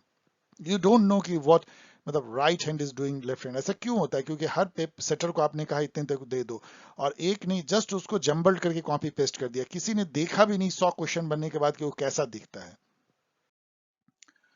What are the 3 recognized method of policy evaluation? ये भी वैसा ही बेकार क्वेश्चन है, क्योंकि पॉलिसी फॉर्मुलेशन जो है पॉलिसी इवेल्युएशन है ही नहीं, तो फिर ये क्वेश्चन ही बेकार हो गया, क्योंकि बाकी जो है वो सब सही है। इवेल्युएशन इवेल्युएशन अप्रेजल, अप्रेजल का मतलब ही इवेल्युएशन होता है। तो और 3 पूछ रहा है, अब बताइए जब 3 हो गया इसका मतलब एक ही गलत है और एक फॉर्मुलेशन है, तो बाकी कुछ इसमें बचा ही कहाँ? मैच करना भी उतना ही आसान है, आपको पता है। अब सेकंड सेक्स फिर से आप क्यों पूछ रहे हो? आप 7 डिवाइवर पूछ चुके हो सेकंड सेक्स, अभी कुछ देर पहले आपको याद होगा, फिर पूछ रहे हैं। तो ठीक है, इसको मैच कर सकते हैं। यदि आपको ये पता है, केट मिलेट का मैंने आपको सेक्सुअल पॉलिटिक्स भी बताया, ये 2 से आप इसको मैच कर लीजिएगा, बाकी मैं छोड़ दे रहा हूं, आप इसको आसानी से मैच कर सकते हैं। मतलब ए का 4 और बी का 2, तो ए का 4 बी का 2 से मैच कर सकते हैं, 2 से मैच हो जाएगा। 67 number question, which group differentiated rights does Kymlicka suggest may be introduced by plural democratic states for external protection? अब ये कहने का मतलब है कि विल कमेल्का ने किस टाइप के जो हैं वो ग्रुप डिफरेंशिएटेड राइट की वकालत की है, उसको आप पढ़ लीजिएगा। इस तरह की सभी की तीनों की है, इसलिए ये सही है, ऑल ऑफ द। केवल एक ही का अपना खुद का नेशन स्टेट मत मांगो, आप सेल्फ गवर्नमेंट हो, पॉलिथनिक राइट हो, स्पेशल ग्रुप रिप्रेजेंटेशन हो, स्पेशल रिप्रेजेंटेशन, ऑल उन्होंने माना है। Which of the following approaches or model of international politics does not give importance to the role of state? इसमें आप कंफ्यूज करेंगे, इसलिए मैंने मीडियम दिया है। आप डिपेंडेंसी थ्योरी में कर सकते हैं मॉडल में, और रियलिस्ट मॉडल में तो स्टेट सब कुछ है, तो आप कंफ्यूज नहीं करेंगे। नियो रियलिस्ट में भी सब कुछ है, नहीं कंफ्यूज करेंगे। इंटरडिपेंडेंस प्लूरलिस्ट मॉडल में आप करेंगे, और डिपेंडेंसी में।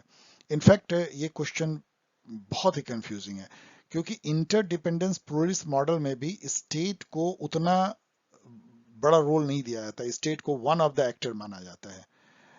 और डिपेंडेंसी में भी स्टेट को कहा जाता है कि स्टेट तो क्या है, खिलौना जैसा है, जो इंटरनेशनल जो कैपिटलिस्ट पावर है नॉर्थ के, वो कंट्रोल करते हैं इंटरनेशनल रिलेशन में, कैसे क्या होगा, इन्वेस्टमेंट से लेके trade and foreign policies and others. तो इन दो में आप सुपर कंफ्यूज करेंगे। आप और रिसर्च कर लीजिए, शायद आपको मिल जाए कि ये गलत है और इसका 4 आंसर सही है जो इन्होंने 1 दिया है। बट चलिए ठीक है, इन्होंने 1 दिया है, may be leave it. The DAS have an inclination towards skepticism, debunking. Debunking का मतलब होता है हवा निकाल देना, किसी की बैलून पिचका देनी, कोई बहुत हवा में उड़ रहा है तो उसको ये दिखा देना कि तुम कुछ भी नहीं हो, मतलब किसी भी चीज को एक तरह से डिनाई कर देना, उसको छोटा दिखा देना कि ये कोई बड़ी बात नहीं है। ये तो पोस्ट मॉडर्निज्म का एक बात होती है ना, कोई भी बात बड़ी नहीं है, कोई भी ग्रेट नहीं है, सब सिंपल है, कोई महानता नहीं है, कोई बहुत बड़ी नॉलेज ऑब्जेक्टिव ट्रूथ नहीं है, सबको डिकंस्ट्रक्ट करो यूनिवर्सल ट्रूथ को। ये सब सब जो है स्केप्टिज्म, सब चीज में ये सही नहीं है वो नहीं है, ये पोस्ट मॉडर्निज्म का कोर थॉट है, इसलिए ये बहुत आसान है। The South Asian free trade agreement SAFTA has not been a success, ये रिपीटेड क्वेश्चन है।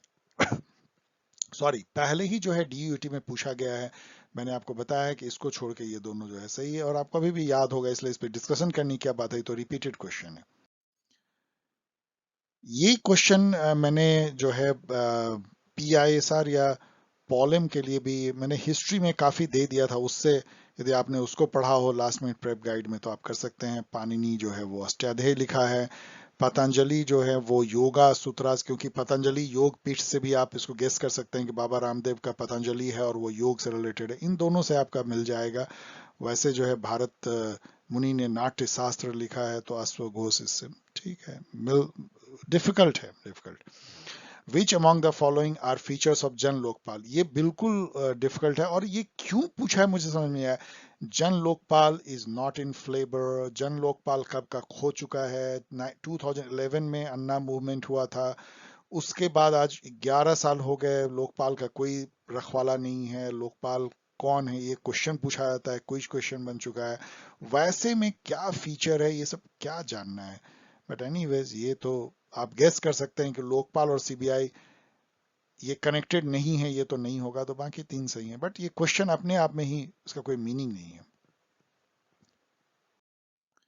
विच 73rd नंबर क्वेश्चन देख रहे हैं, which one of the following was not authored by Plato. It's very easy, क्योंकि निकोमैकियन एथिक्स जो है Aristotle ने लिखा है, ये मैंने कितनी बार बताया, उसी में उसने गोल्डन मीन का भी थ्योरी दिया है। तो बाकी तो एक ही आपको चुनना है नॉट, तो बाकी तो मतलब ही नहीं है, ये सब लिखा ही होगा उन्होंने, अपोलोजी, लॉ, क्रिटो, स्टेटमैन, सभी, and Republic of course. Nicomachean Ethics नहीं लिखा है। Which one of the following is incorrect about representation model suggested by Hanna Pitkin. छोड़ दीजिए, इतने आसान क्वेश्चन के बीच में इस टाइप का आर्बिट क्वेश्चन जानने की जरूरत ही क्या है। इसका वैसे ऑफिशियल आंसर ये है, और ये है चाहे नहीं है, doesn't matter. Which one of the following statement is not correct. अब ये भी एक अजीब सा क्वेश्चन है। Diplomacy is an instrument of foreign policy, बिल्कुल सही है। Major international agreement are usually negotiated by foreign minister, सही है। कोई भी बोलेगा भाई फॉरेन मिनिस्टर का काम ही यही होता है। तो अब यहीं से निकलता है कि चूंकि फॉरेन मिनिस्टर खुद ही उसमें लगे हुए हैं, तो डिप्लोमेट का क्या रोल रह जाता है। वो एक तरह के बहुत छोटे फॉरेन कर्मचारी जैसे होके रह जाते हैं। तो diplomat do not play now a role in international negotiation as they once did. यदि ये सही है तो ये सही होगा ही, और यदि ये सही है तो ये सही नहीं हो सकता है। मतलब 3 और 4 एक साथ सही नहीं हो सकते, याद रखिए। Diplomat do not play now as great a role in IR या international negotiation as they once did. और चौथा है, diplomat now get greater latitude than they enjoyed in 19th century. दोनों एक साथ सही नहीं हो सकते हैं, तो इसलिए ये यदि सही है तो ये गलत है, और आपको तो गलत ही निकालना है, तो यही गलत है। तो ये आप इस तरह से इंटेलिजेंट गेसिंग करके निकाल सकते हैं बिना जाने हुए।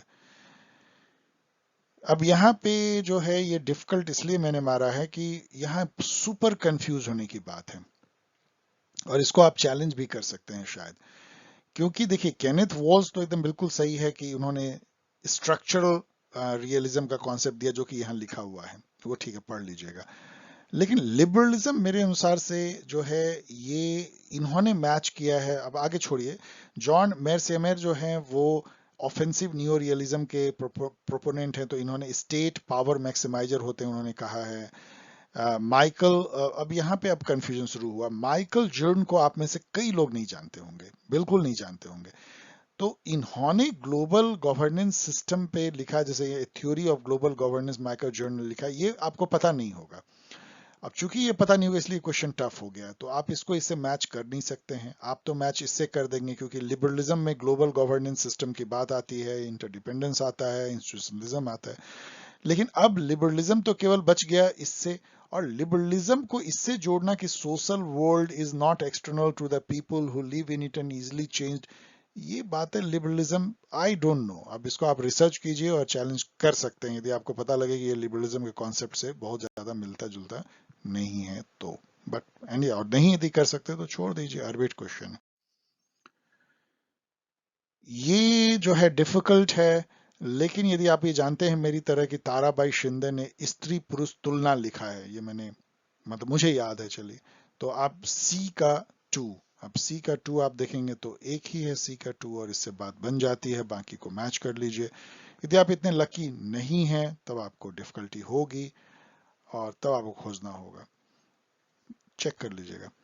Who heads the administration of the union territory of Lakshadweep. Again इस पे लौटे तो रमाबाई का इतना ऑब्सक्यूर उन्होंने दिया है ना, कि Ramabai the cry of Indian women. इनका यदि आप ये देते, स्त्री धर्म नीति देते, या हाई कास्ट हिंदू वुमेन देते, उस टाइप की बात है, लेकिन आपने डिफिकल्ट बनाया है इसको, लेकिन एक के चलते ये क्रैक हो गया। Who heads the administration of the union territory of Lakshadweep, ये अभी न्यूज में था। न्यूज में था क्योंकि वहाँ एडमिनिस्ट्रेटर के अगेंस्ट में लोग उठ खड़े हुए थे, उनके काफी सारी नीतियों के अगेंस्ट में। तो वहां पे जो यूनियन, वो यूनियन टेरिटरी है, यूनियन टेरिटरी को प्रेसिडेंट गवर्न करते हैं। प्रेसिडेंट का एक रिप्रेजेंटेटिव किसी भी नाम से करता है, कई जगह लेफ्टिनेंट गवर्नर, कई जगह एडमिनिस्ट्रेटर, तो ये एडमिनिस्ट्रेटर वहां कहलाता है। मीडियम कह सकते हैं, because it was in news. Which among us the following is not a की टीनेट ऑफ लिबरलिज्म। ये इजी क्वेश्चन है मेरे अनुसार से, क्योंकि देखिए, पॉजेसिव इंडिविजुअलिज्म आपको पता है मैकफर्सन ने कहा है उसका की टीनेट है, इंडिविजुअल लिबर्टी पे ही बेस्ड है, प्लुरलिज्म उसका बहुत बड़ा स्तंभ है। इकोनॉमिक डिटर्मिनिज्म जो मार्क्स ने जिस टाइप का दिखाया था कि इकोनॉमी से ही समाज का सारा रिलेशन क्लासेज ये डिफाइन होता है, सोसाइटी एंड पूरा सुपरस्ट्रक्चर, ये इकोनॉमिक डिटर्मिनिज्म जो है उससे जुड़ा हुआ नहीं है। Easy question, who amongst the following Marxist thinker introduce the concept of hegemony. ये चौथा पांचवा क्वेश्चन है जो कि इतना इजी है कि वो भी गलत है, ये भी गलत है। आपको पता है मैं क्या कहना चाह रहा हूँ। ग्रामस्की ने हेजमनी दिया, ये क्या क्वेश्चन पूछने की बात है अंडर ग्रेजुएट के स्टूडेंट से। Which article bars the interference of judiciary in the matter of polls conducted by election? अब अचानक हेजेमनी ग्रामस्की ने दिया से आप एकदम टफ क्वेश्चन पूछ रहे हैं। ये बहुत कम स्टूडेंट जानते होंगे कि आर्टिकल 329 में ये बात लिखी हुई है कि जो पोल का जो भी निर्णय है वो मतलब कोई जुडिशरी से उसको एक अलग कर दिया गया। लेकिन आप देखिए इसमें कितना बड़ा मजाक है कि उसमें ये लिखा हुआ है कि पोल से रिलेटेड, इलेक्शन से रिलेटेड कोई आपको शिकायत है तो आपको इलेक्शन पिटीशन देनी होगी एक अथॉरिटी को, जो पार्लियामेंट बाय लॉ जो है वो डिसाइड करेगी कि अथॉरिटी कौन होगा। अब पार्लियामेंट ने अपने लॉ से डिसाइड कर लिया कि अथॉरिटी जो है हाई कोर्ट होगा, तो अल्टीमेटली क्या हुआ, ये लाइन ही बेकार हो गया कि जुडिशरी को बार कर दिया गया। Judiciary is very much in picture. आपको कोई भी आपको इलेक्शन से संबंधित शिकायत होगी तो आप हाई कोर्ट में दर्ज करेंगे, इसलिए तो इलाहाबाद हाई कोर्ट ने इंदिरा गांधी के इलेक्शन को रद्द कर दिया था। तो एक तरह से जुडिशरी को फिर पार्लियामेंट ने जो है वो अंदर घुसा ही दिया। तो बट 329 जो है वो ये है। Difficult question, in which case did the supreme court of India lay down clear guideline in instances of sexual harassment? Very easy question, repeated. आपको पता है विशाखा गाइडलाइन 2013 में आई, तो Vishakha and others versus state of Rajasthan जो है ये वो केस है, इसको कई बार रिपीट किया गया इसलिए आसान। Who among the following endorses anarchism? Easy question. आपको पता है कार्ल मार्क्स एनार्किस्ट नहीं थे, पोधन थे, क्रोपोकट थे, एडोल्फ हिटलर नहीं थे, तो ये बी और सी हो जाएगा। Which among the following provision of Indian Constitution have been taken from Weimar constitution? अभी आपने देखा ना वेमर रिपब्लिक, जो हिटलर के पहले और वर्ल्ड वॉर वन के बाद का जो जर्मनी था, तो उससे हम लोगों ने एक चीज लिया था, वो था suppression of fundamental right during emergency. इसको देख के लाइटर वेन में आप समझ सकते हैं कि वहां पे हिटलर वाद जो है वो इवन शुरुआत हो गई थी हिटलर से पहले ही, कि फंडामेंटल राइट छीन लो, दिस छीन लो, और वो हमने भी अपना लिया। 85 नंबर क्वेश्चन देखिए, which citizenship amendment act made illegal immigrants? पहले तो इलीगल इमिग्रेंट्स हैं तो इनको क्यों एलिजिबल होना चाहिए, सिटीजनशिप बाय रजिस्ट्रेशन नेचुरलाइजेशन नहीं होना चाहिए। तो ये जो है नागरिकता संशोधन 2003 में ये लाया गया। और यहाँ पे आपको ये भी याद रखना चाहिए कि 5 बार नागरिकता बिल जो कानून है उसमें संशोधन हो चुका है। लास्ट जो है वो 2019 में हुआ था। मैंने अपने गाइड में वो पांचों ईयर भी दिया, इसमें से कई यहाँ पे भी हैं, इसको भी याद रखिएगा। 86 देखिए, which political thinker has argued that there is a shift from the politics of ideas to the politics of presence? ये क्वेश्चन वैसे डिफिकल्ट अर्बिट है, लेकिन ये आपका ये जो कॉन्सेप्ट है उसको समझना आपके लिए अच्छा रहेगा। ये आन फिलिप लिखती हैं। इन्होंने जो है ये एक पहले तो एक फेमिनिस्ट हैं जिन्होंने के जेंडर पे भी काफी काम किया है, ये भी याद रखिएगा। इनका जो बेसिक कॉन्सेप्ट इसमें क्या है कि जो पॉलिटिक्स ऑफ आइडियाज ये है कि जैसे आप वोट देते हैं किसी पार्टी को, तो वो पार्टी कुछ आइडियाज या वैल्यूज में बिलीफ रखती है, आइडियोलॉजी में भी। यदि आप उसके तरफ हैं तो आपका जो रिप्रेजेंटेटिव है एमएलए या एमपी उस आइडिया को रिप्रेजेंट करता है। लेकिन इनका कहना है कि केवल आइडिया का रिप्रेजेंटेशन जो है वो डेमोक्रेसी नहीं है। पीपल किसका रिप्रेजेंटेशन कर रहा है, क्या वो जो आइडिया जिसका हम रिप्रेजेंटेशन कह रहे हैं, क्या उसको गरीब लोगों ने वोट दिया है, क्या दबे कुचलों ने दिया है, माइनॉरिटी ने दिया है, वुमेन ने दिया है, मतलब समाज के वो लोग जो मार्जिनलाइज हैं, जो डिसीजन मेकिंग के मार्जिन पे हैं, क्या उनका रिप्रेजेंटेशन होता है? उसको वो पॉलिटिक्स ऑफ प्रेजेंस कहती हैं। तो उनका कहना है कि पॉलिटिक्स ऑफ आइडिया से पॉलिटिक्स ऑफ प्रेजेंस की तरफ भी हमको जाना पड़ेगा, केवल आइडिया का रिप्रेजेंटेशन नहीं, जो पीपल हैं दबे कुचले उनका रिप्रेजेंटेशन भी हमें सुनिश्चित करना पड़ेगा, तब डेमोक्रेसी आएगा। आन फिलिप का ये है कॉन्सेप्ट, बहुत अच्छा कॉन्सेप्ट है। Which of the following are associated with public interest litigation? You can guess, of course ये difficult है लेकिन देखिए कैसे guess कर सकते हैं। आपको पता है कि पब्लिक इंटरेस्ट लिटिगेशन क्या है, उसमें कोई भी किसी के बदले जो है केस दायर कर सकता है। मतलब आप स्टूडेंट के बिहाफ में मैं केस दायर कर सकता हूं, जबकि कोर्ट बोलेगा कि आपको क्या पड़ी है, तो मैं बोलूंगा पब्लिक इंटरेस्ट लिटिगेशन है। So it takes expansive view of the rule of locus standi. Locus standi क्या है कि आपको क्या मतलब है, आप दूसरे के फटी में क्यों टांग अड़ा रहे हो, तो ये अलाउ करता है आपको दूसरे के फटे में टांग अड़ाने को। तो लोकस स्टैंडाई मतलब कि आप अपने ही मामले को देखिए, उसको वो थोड़ा विशाल बना देता है। एक्सपेंसिव व्यू है, सही है। स्ट्रिंजेंट जुडिशियल प्रोसीजर बिल्कुल सही नहीं है, ये बहुत लिबरल जुडिशियल प्रोसीजर है, तभी तो आपको एक्सेप्ट कर लेता है। प्रोसीजरल फ्लेक्सिबिलिटी है। और ये जो MC Mehta versus union of India जो केस है ना, इसमें इस बात को कहा गया था कि ये जो गरीब लोग जो गैस लीक की थी दिल्ली में श्रीराम मिल से, ओलियम गैस, तो उसके वो बेचारे लोग कंपनसेशन नहीं मांग रहे हैं, तो वहां कहा गया कि जो फ्री लीगल अथॉरिटी है, उस सुप्रीम कोर्ट ने कहा कि आप ना उन गरीब लोगों के बिहाफ में केस दायर कीजिए। तो ये भी एक पीएलआई का पार्ट बन गया। तो केवल बी नहीं है, तो ए सी डी जिसमें भी है आप उसको मार सकते हैं। Difficult. Which of the following is not a part of directive principle of state policy? अच्छा क्वेश्चन है, इजी है। आपको यूनिफॉर्म सिविल कोड पता है, आर्टिकल 44 में है। काउ प्रोटेक्शन भी है, गांधीयन काफी प्रिंसिपल, उसमें काउ प्रोटेक्शन भी डीपीएसपी में है। प्रोटेक्शन ऑफ एनवायरमेंट 48A में है, आपको पता है। लेकिन ये नहीं है, all minority shall have the right to establish and administer educational institution of their choice, ये नहीं है, क्योंकि ये तो फंडामेंटल राइट है आर्टिकल 30 में, तो ये डीपीएसपी में तो है नहीं। तो आसान क्वेश्चन है। In the context of United Kingdom the reform act of blah blah blah related to arbit, जानने की भी जरूरत नहीं है इतना आर्बिट क्वेश्चन, वैसे ये फ्रेंचाइज से रिलेटेड है, मतलब वोटिंग से, लेकिन हाउ इट मैटर्स। ये आसान है, आर्टिकल 18 किस रिलेटेड आपको पता है। 14 to 18 जो है वो राइट टू इक्वलिटी है, उसमें 14 जो है इक्वलिटी बिफोर लॉ है, फिर 15 नॉन डिस्क्रिमिनेशन है, ब्ला ब्ला एज मतलब सेक्स, रिलीजन, कास्ट, क्रीड, इसके बेसिस पे कोई डिस्क्रिमिनेशन नहीं होगा। फिर पब्लिक ऑफिसेज के बारे में है कि उसमें भी इक्वलिटी मेंटेन की जाएगी, और अनटचेबिलिटी है आर्टिकल 17 में, और फिर टाइटल एबोलिशन है आर्टिकल 18 में। तो 14 to 18 आपको पता होना चाहिए। ये सारे आर्टिकल जो फंडामेंटल राइट के आपको पता होने चाहिए, मैंने बार बार कहा है। जू पॉलिटिकॉन रेफर टू, ये मैंने आपको पढ़ाया है, ये एरिस्टोटल का कॉन्सेप्ट है जू पॉलिटिकॉन, जिसमें वो कहते हैं कि man is a political animal. State मतलब सिटी स्टेट, ऑफ कोर्स उनका कहना था कि वो जरूरी है मैन के इंडिविजुअल के फ्लोरिस्ट लाइफ के लिए।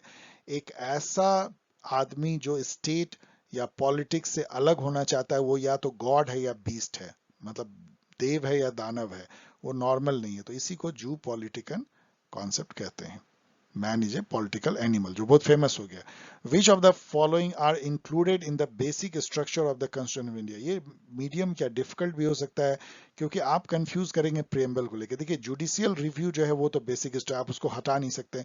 कोई भी ऐसा चीज जिसको पार्लियामेंट बाई अमेंडमेंट चेंज नहीं कर सकते, वो बेसिक स्ट्रक्चर है, जो कभी डिफाइन नहीं है, कोर्ट बताती रहती है ये है वो है। जैसे कि मान लीजिए फेडरल स्ट्रक्चर है, जुडिशियल इंडिपेंडेंस है, ये सब जो है बेसिक स्ट्रक्चर है। सेकुलरिज्म है, of course free and fair election है, जुडिशियल रिव्यू है। प्रियम्बल को भी जो है, पर्टिकुलरली प्रियम्बल का जो कोर है, जिसको ऑब्जेक्टिव बोलते हैं कि हम ये इंश्योर करना चाहते हैं, ये इंश्योर करना चाहते हैं, rights, justice, fraternity and unity, integrity, वो उसको बेसिक स्ट्रक्चर माना गया है कई केस में। खास करके एसआर बोम्मई केस जो 1994 में था, उसमें सुप्रीम कोर्ट ने यह कहा कि प्रियम्बल का जो ऑब्जेक्टिव है वो बेसिक स्ट्रक्चर हम मानते हैं, उसको आप चेंज नहीं कर सकते। तो ये ऑल ऑफ द अबव जो है वो सही है। 93 नंबर क्वेश्चन देखिए, the first president of Republic of China, ROC। अब ये क्वेश्चन अभी बहुत रिलेवेंट हो गया है नैन्सी पेलोसी के ताइवान विजिट के बाद, और जो तानातानी अमेरिका और रूस के बीच में हुई है उसके बाद से। देखिए ROC और जो चाइना, जिसको हम लोग चाइना कहते हैं, उसका नाम है PRC, people's republic of China, और रिपब्लिक ऑफ चाइना जो है ताइवान अपने को कहता है। इसके पीछे की थोड़ी हिस्ट्री ये है कि 1949 में जब वहां पे एक तरह का गृह युद्ध जैसा हो गया था, और उसमें जो कोमंग टैंग थे, जो सन यात सेन की जो पार्टी थी, वो उसको कोमेंटोंग बोलते थे, नेशनलिस्ट पार्टी। और वो वहां पे राज करते थे। लेकिन जो माओ जेदांग की जो कम्युनिस्ट पार्टी थी वो सत्ता पे काबिज होने के लिए एक सिविल वॉर हुई, उसमें माओ जेदांग की कम्युनिस्ट पार्टी जीत गई।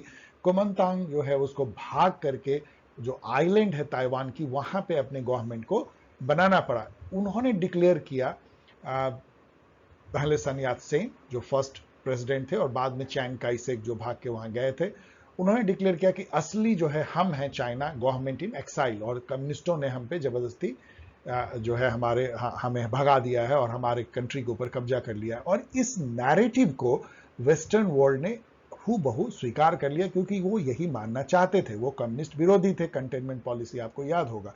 और 1971 तक ये मजाक एक तरह का इंटरनेशनल रिलेशन में चला कि छोटे से एक ताइवान आइलैंड को ये बड़ा सा जो चाइना है उसके अगेंस्ट में असली चाइना माना गया। इवन यूएन में भी चाइना को जगह नहीं मिली, ताइवान जो आरओसी था वही जो है असली चाइना कहलाता था। ये सब 1971 में ये मजाक एक तरह से खत्म हुआ, चाइना को उसका स्थान मिला, और फिर वन चाइना पॉलिसी जो है वो पूरी दुनिया ने माना। वन चाइना पॉलिसी जो अमेरिका भी मानता है, इंडिया भी, वो ये कहता है कि ताइवान और चाइना अलग अलग कंट्री नहीं, दोनों एक ही कंट्री है, लेकिन चलो ताइवान का हिस्टोरिकल रीजन के चलते इसको सेल्फ गवर्न करने दो उस आइलैंड को। अब ये, और चाइना बोलता है नहीं ताइवान तो मेरा इंटीग्रल पार्ट है, कभी भी उसको हम मिला लेंगे। और इसको लेकर ही वेस्टर्न वर्ल्ड और चाइना में तानातानी होती रहती है। इसलिए ये क्वेश्चन बहुत इंपॉर्टेंट बन गया है। इसके जो फर्स्ट लीडर थे सन यात सेन थे, और बाद में चियांग काई शेक जो भाग के वहां पे गए थे। Who wrote the book the civic culture? Civic culture के बारे में आपको बहुत चीजें जानना चाहिए। यहां तो ठीक है कि अल्मंड और भरवा ने इसको 1963 में लिखा था। ये 5 कंट्री के का इंपेरिकल स्टडी उन्होंने किया था। आपको याद होना चाहिए वो 5 कंट्री, जिसमें कि UK, USA, Germany, Mexico, Italy, ये सब थे। और उन्होंने 3 टाइप का ओरिएंटेशन कहा था, जिसमें कि कॉग्निटिव, अफेक्टिव, इवेल्युएटिव था। और 3 टाइप का उन्होंने पॉलिटिकल कल्चर बताया था, parochial, subject and participative culture, तीनों का मिक्स उन्होंने सिविक कल्चर कहा था। बहुत सारे बातें इसके बारे में आपको जानना चाहिए जो हर एग्जाम में पूछा जाता है। 95 नंबर क्वेश्चन देखिए, Iris Marion Young wrote about. तो आयरिस मैरियन यंग जो है उन्होंने एक बुक लिखा था, justice and politics of difference. अब यहाँ पे यदि आप देखें तो उन्होंने एलएलसी में पढ़ाया भी था और वो जेंडर पे भी काफ़ी लिखती रही हैं। तो ये बेसिकली क्या है, इसका समरी समझिए, उनका जो थॉट है उसका क्या है। वैसे तो ये क्वेश्चन डिफिकल्ट है, लेकिन आपको जानना चाहिए। यदि ये क्वेश्चन आ गया तो इसके थ्रू थोड़ा जान लीजिए। उनका कहना है कि जो डिस्ट्रीब्यूटिव जस्टिस का जो कॉन्सेप्ट जैसे रॉल ने दिया या एंशिएंट काल में जो है वो एरिस्टोटल ने दिया, वो तो केवल मटेरियल जो चीजें हैं, इनकम, वेल्थ, उसका डिस्ट्रीब्यूशन में न्याय है। लेकिन ये असली न्याय नहीं है। असली न्याय ये है कि जब पावर, डिसीजन मेकिंग पावर खास करके, वो भी डिस्ट्रीब्यूटेड हो। जिन लोगों के बारे में आप डिसाइड कर रहे हैं उनको खुद अपने डिसीजन समाज में या गवर्नेंस में लेने की पावर होनी चाहिए। यदि जो मार्जिनलाइज, दबे कुचले लोग, जिसको रॉल बोलते हैं कि डिफरेंस प्रिंसिपल की तरह, ये डिसीजन कौन लेता है? वो खुद ले रहे हैं, कोई पावरफुल लोग ले रहे हैं? ये क्यों मान लिया जाता है कि जो सत्ता में, पावर में है, वही गरीब गुरुआ का हेल्प करेंगे? गरीब गुरुआ खुद अपने बारे में डिसीजन क्यों नहीं ले सकते डेमोक्रेसी में?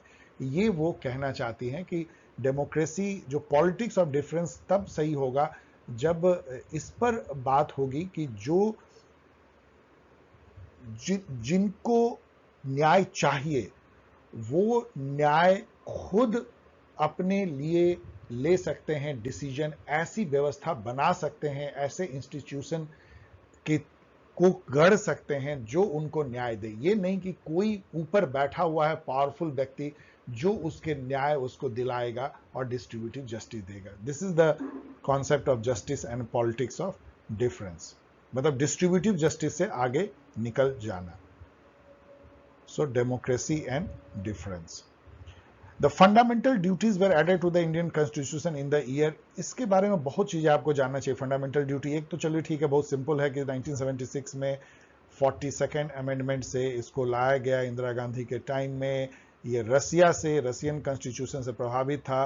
स्वर्ण सिंह कमेटी बनी थी उस समय में, उन्होंने इसकी अनुशंसा की थी, रिकमेंडेशन दिया था। ये बड़ा छुपा हुआ फैक्ट है जो पूछा गया है यूजीसी नेट में।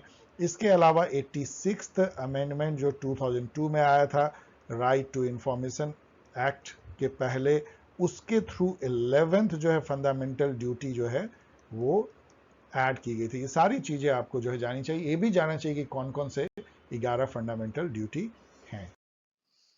Who coined the phrase licence permit quota Raj? अब ये एक रिपीटेड क्वेश्चन जो आपको पता होना चाहिए। ये सी राजागोपालाचारी ने कहा था, और ये क्यों कहा होगा आप ये समझ सकते हैं, क्योंकि ये स्वतंत्र पार्टी के संस्थापक थे। और स्वतंत्र पार्टी क्या था? वो लाइसेंस परमिट राज को खत्म करना चाहता था, वो जो अब जाकर के इतने साल बाद हुआ। मतलब इसको नियो लिबरलिज्म के जो समर्थक थे राजागोपालाचारी, तो नियो लिबरलिज्म इन 40s और 50s समझिए, तो इसलिए वो डिक्राई करते थे कि लाइसेंस परमिट राज बना डाला है नेहरू जी ने। मैच जो है ये आसान नहीं है ये, क्योंकि इसमें बहुत आर्बिट हैं, आप इसको मैच कर लीजिए। लेकिन यदि आप ये यदि जानते हैं, जैसे मैं जानता हूं कि अतुल कोहली ने ये लिखा है imperialism and developing world blah blah ब्ला, तो आपको इसको क्रैक कर सकते हैं, क्योंकि डी का 3 केवल एक ही में है। अब इस टाइप के आप लकी हैं तो आप वो जानते हैं जिससे ये क्रैक होता है, बाकी आप मैच कर। The view of politics as conciliation of interest. अब कंसिलिएशन का वर्ड यदि आपको पता नहीं है तो आप हिंदी में देख सकते हैं कि हितों के सुलह, मतलब सुलह को रिकंसिलेशन या कंसिलेशन बोलते हैं। दो आदमी में सुलह हो जाए, रिकंसिलेशन भी बोलते हैं, कंसिलेशन भी बोलते हैं। तो इसलिए हिंदी अनुवाद को देखिए। ये टिप्स मैं दे रहा हूं उनके लिए जो कि आगे भी कंपटीशन देंगे, सभी मेरे स्टूडेंट। कई बार आपको हिंदी अनुवाद में चमत्कारी ढंग से आपको आंसर मिल जाएगा, वो भी उनकी बेध्यानी या लापरवाही का नतीजा होता है। In view of politics as conciliation of interest in those पे, आपको पता है कि पॉलिटिक्स जो है वो समझौता है, कंसिलेशन है डिफरेंट ग्रुप के इंटरेस्ट को का रिकंसिलेशन। यही तो प्लुरलिज्म है, यही तो लिबरलिज्म है। लिबरलिज्म प्लुरलिज्म मतलब मिलता जुलता है, क्योंकि प्लुरलिज्म जो है एक पार्ट है लिबरलिज्म का, जिसमें ये माना जाता है कि इस तरह के ग्रुप के इंटरेस्ट को साथ लेकर के स्टेट चलता है, सबके बीच में रिकंसिलेशन करता है। तो लिबरलिज्म है ये, उदारवाद। What is the main role of IMF? ये आसान क्वेश्चन है, उसे मैंने मीडियम दिया है, क्योंकि जब आप पढ़ेंगे चारों तो सबसे बड़ा स्टेटमेंट कौन है? यही है, और यही सही है। To ensure a stable exchange rate, जो कि बहुत कम इसका रोल हो गया है, and provide emergency assistance to countries facing crisis in balance of payment, ये इसका मेन रोल रह गया है। और बहुत सारे इकोनॉमिक कैसे लिबरलाइजेशन किया जाए उस पर सलाह देता है। जो स्ट्रक्चरल एडजस्टमेंट प्रोग्राम है उसको भी वो लीड करता है। एक तरह का वर्ल्ड में जो है एक स्टेबिलिटी हो और एक बैलेंस ऑफ पेमेंट प्रॉब्लम ना हो, लोग ट्रेड कर पाए फॉरेन करेंसी में, इसको ओवरसी करने के लिए अभी भी रोल आईएमएफ का है। तो मेन रोल यही है। Okay dear students, thanks for watching. और यदि आपको पसंद आया तो प्लीज शेयर करें, सब्सक्राइब करें, लाइक करें, कमेंट करें। इस तरह से आप मुझसे क्वेश्चन पूछ सकते हैं। मैं हर सख्त कोशिश करता हूं आपको जवाब देने के। क्वेश्चन ऐसे पूछे जिसका जवाब, छोटे छोटे जवाब और डेफिनेट ऑब्जेक्टिव जवाब दिए जा सके। यदि आपने अभी तक ये गाइड नहीं लिया है, किसी मेरे स्टूडेंट ने कहा कि सर हर में कहते हैं कि प्लीज शेयर करें, सब्सक्राइब करें, कमेंट और गाइड जरूर लें। यस, मैं कहता हूं, ठीक है, आपने ऐसा कहा, मुझे थोड़ी हंसी आ गई उस पर। सो यदि अभी तक आपने गाइड नहीं लिया है एंट्रेंस टेस्ट का या ऑब्जेक्टिव पॉल साइंस का, तो उसकी लिंक तो डिस्क्रिप्शन में है। ये लिंक मैं यहाँ दे रहा हूँ, अभी भी आपको काफी इससे फायदा हो सकता है। ओके, जैसा मैंने शुरू में भी कहा कि अब तो DUET के क्वेश्चन हो गए हैं खत्म। जो भी बचे खुचे हुए क्वेश्चन मेरे पास में और हैं, उसमें से कुछ जो हैं असिस्टेंट प्रोफेसर के होंगे, कुछ सेट के होंगे, कुछ Punjab university, Rohtak and UP, कई के हैं मेरे पास में। तो हो सकता है मैं कुछ कुछ जो है बीच बीच में MCQ प्रैक्टिस के लिए आपको उन पेपर को एनालाइज करता रहूंगा जब तक कि DUET होता है। इसके अलावा जैसा मैंने प्रॉमिस किया है कि एक लास्ट मिनट प्रेप गाइड जो DUET के लिए स्पेसिफिक होगी, जो काफी पिछले बार पॉपुलर हुई थी, उसको मैं अपडेट कर रहा हूं, उसको रिलीज करेंगे just before the examination. Wait for that. Bye.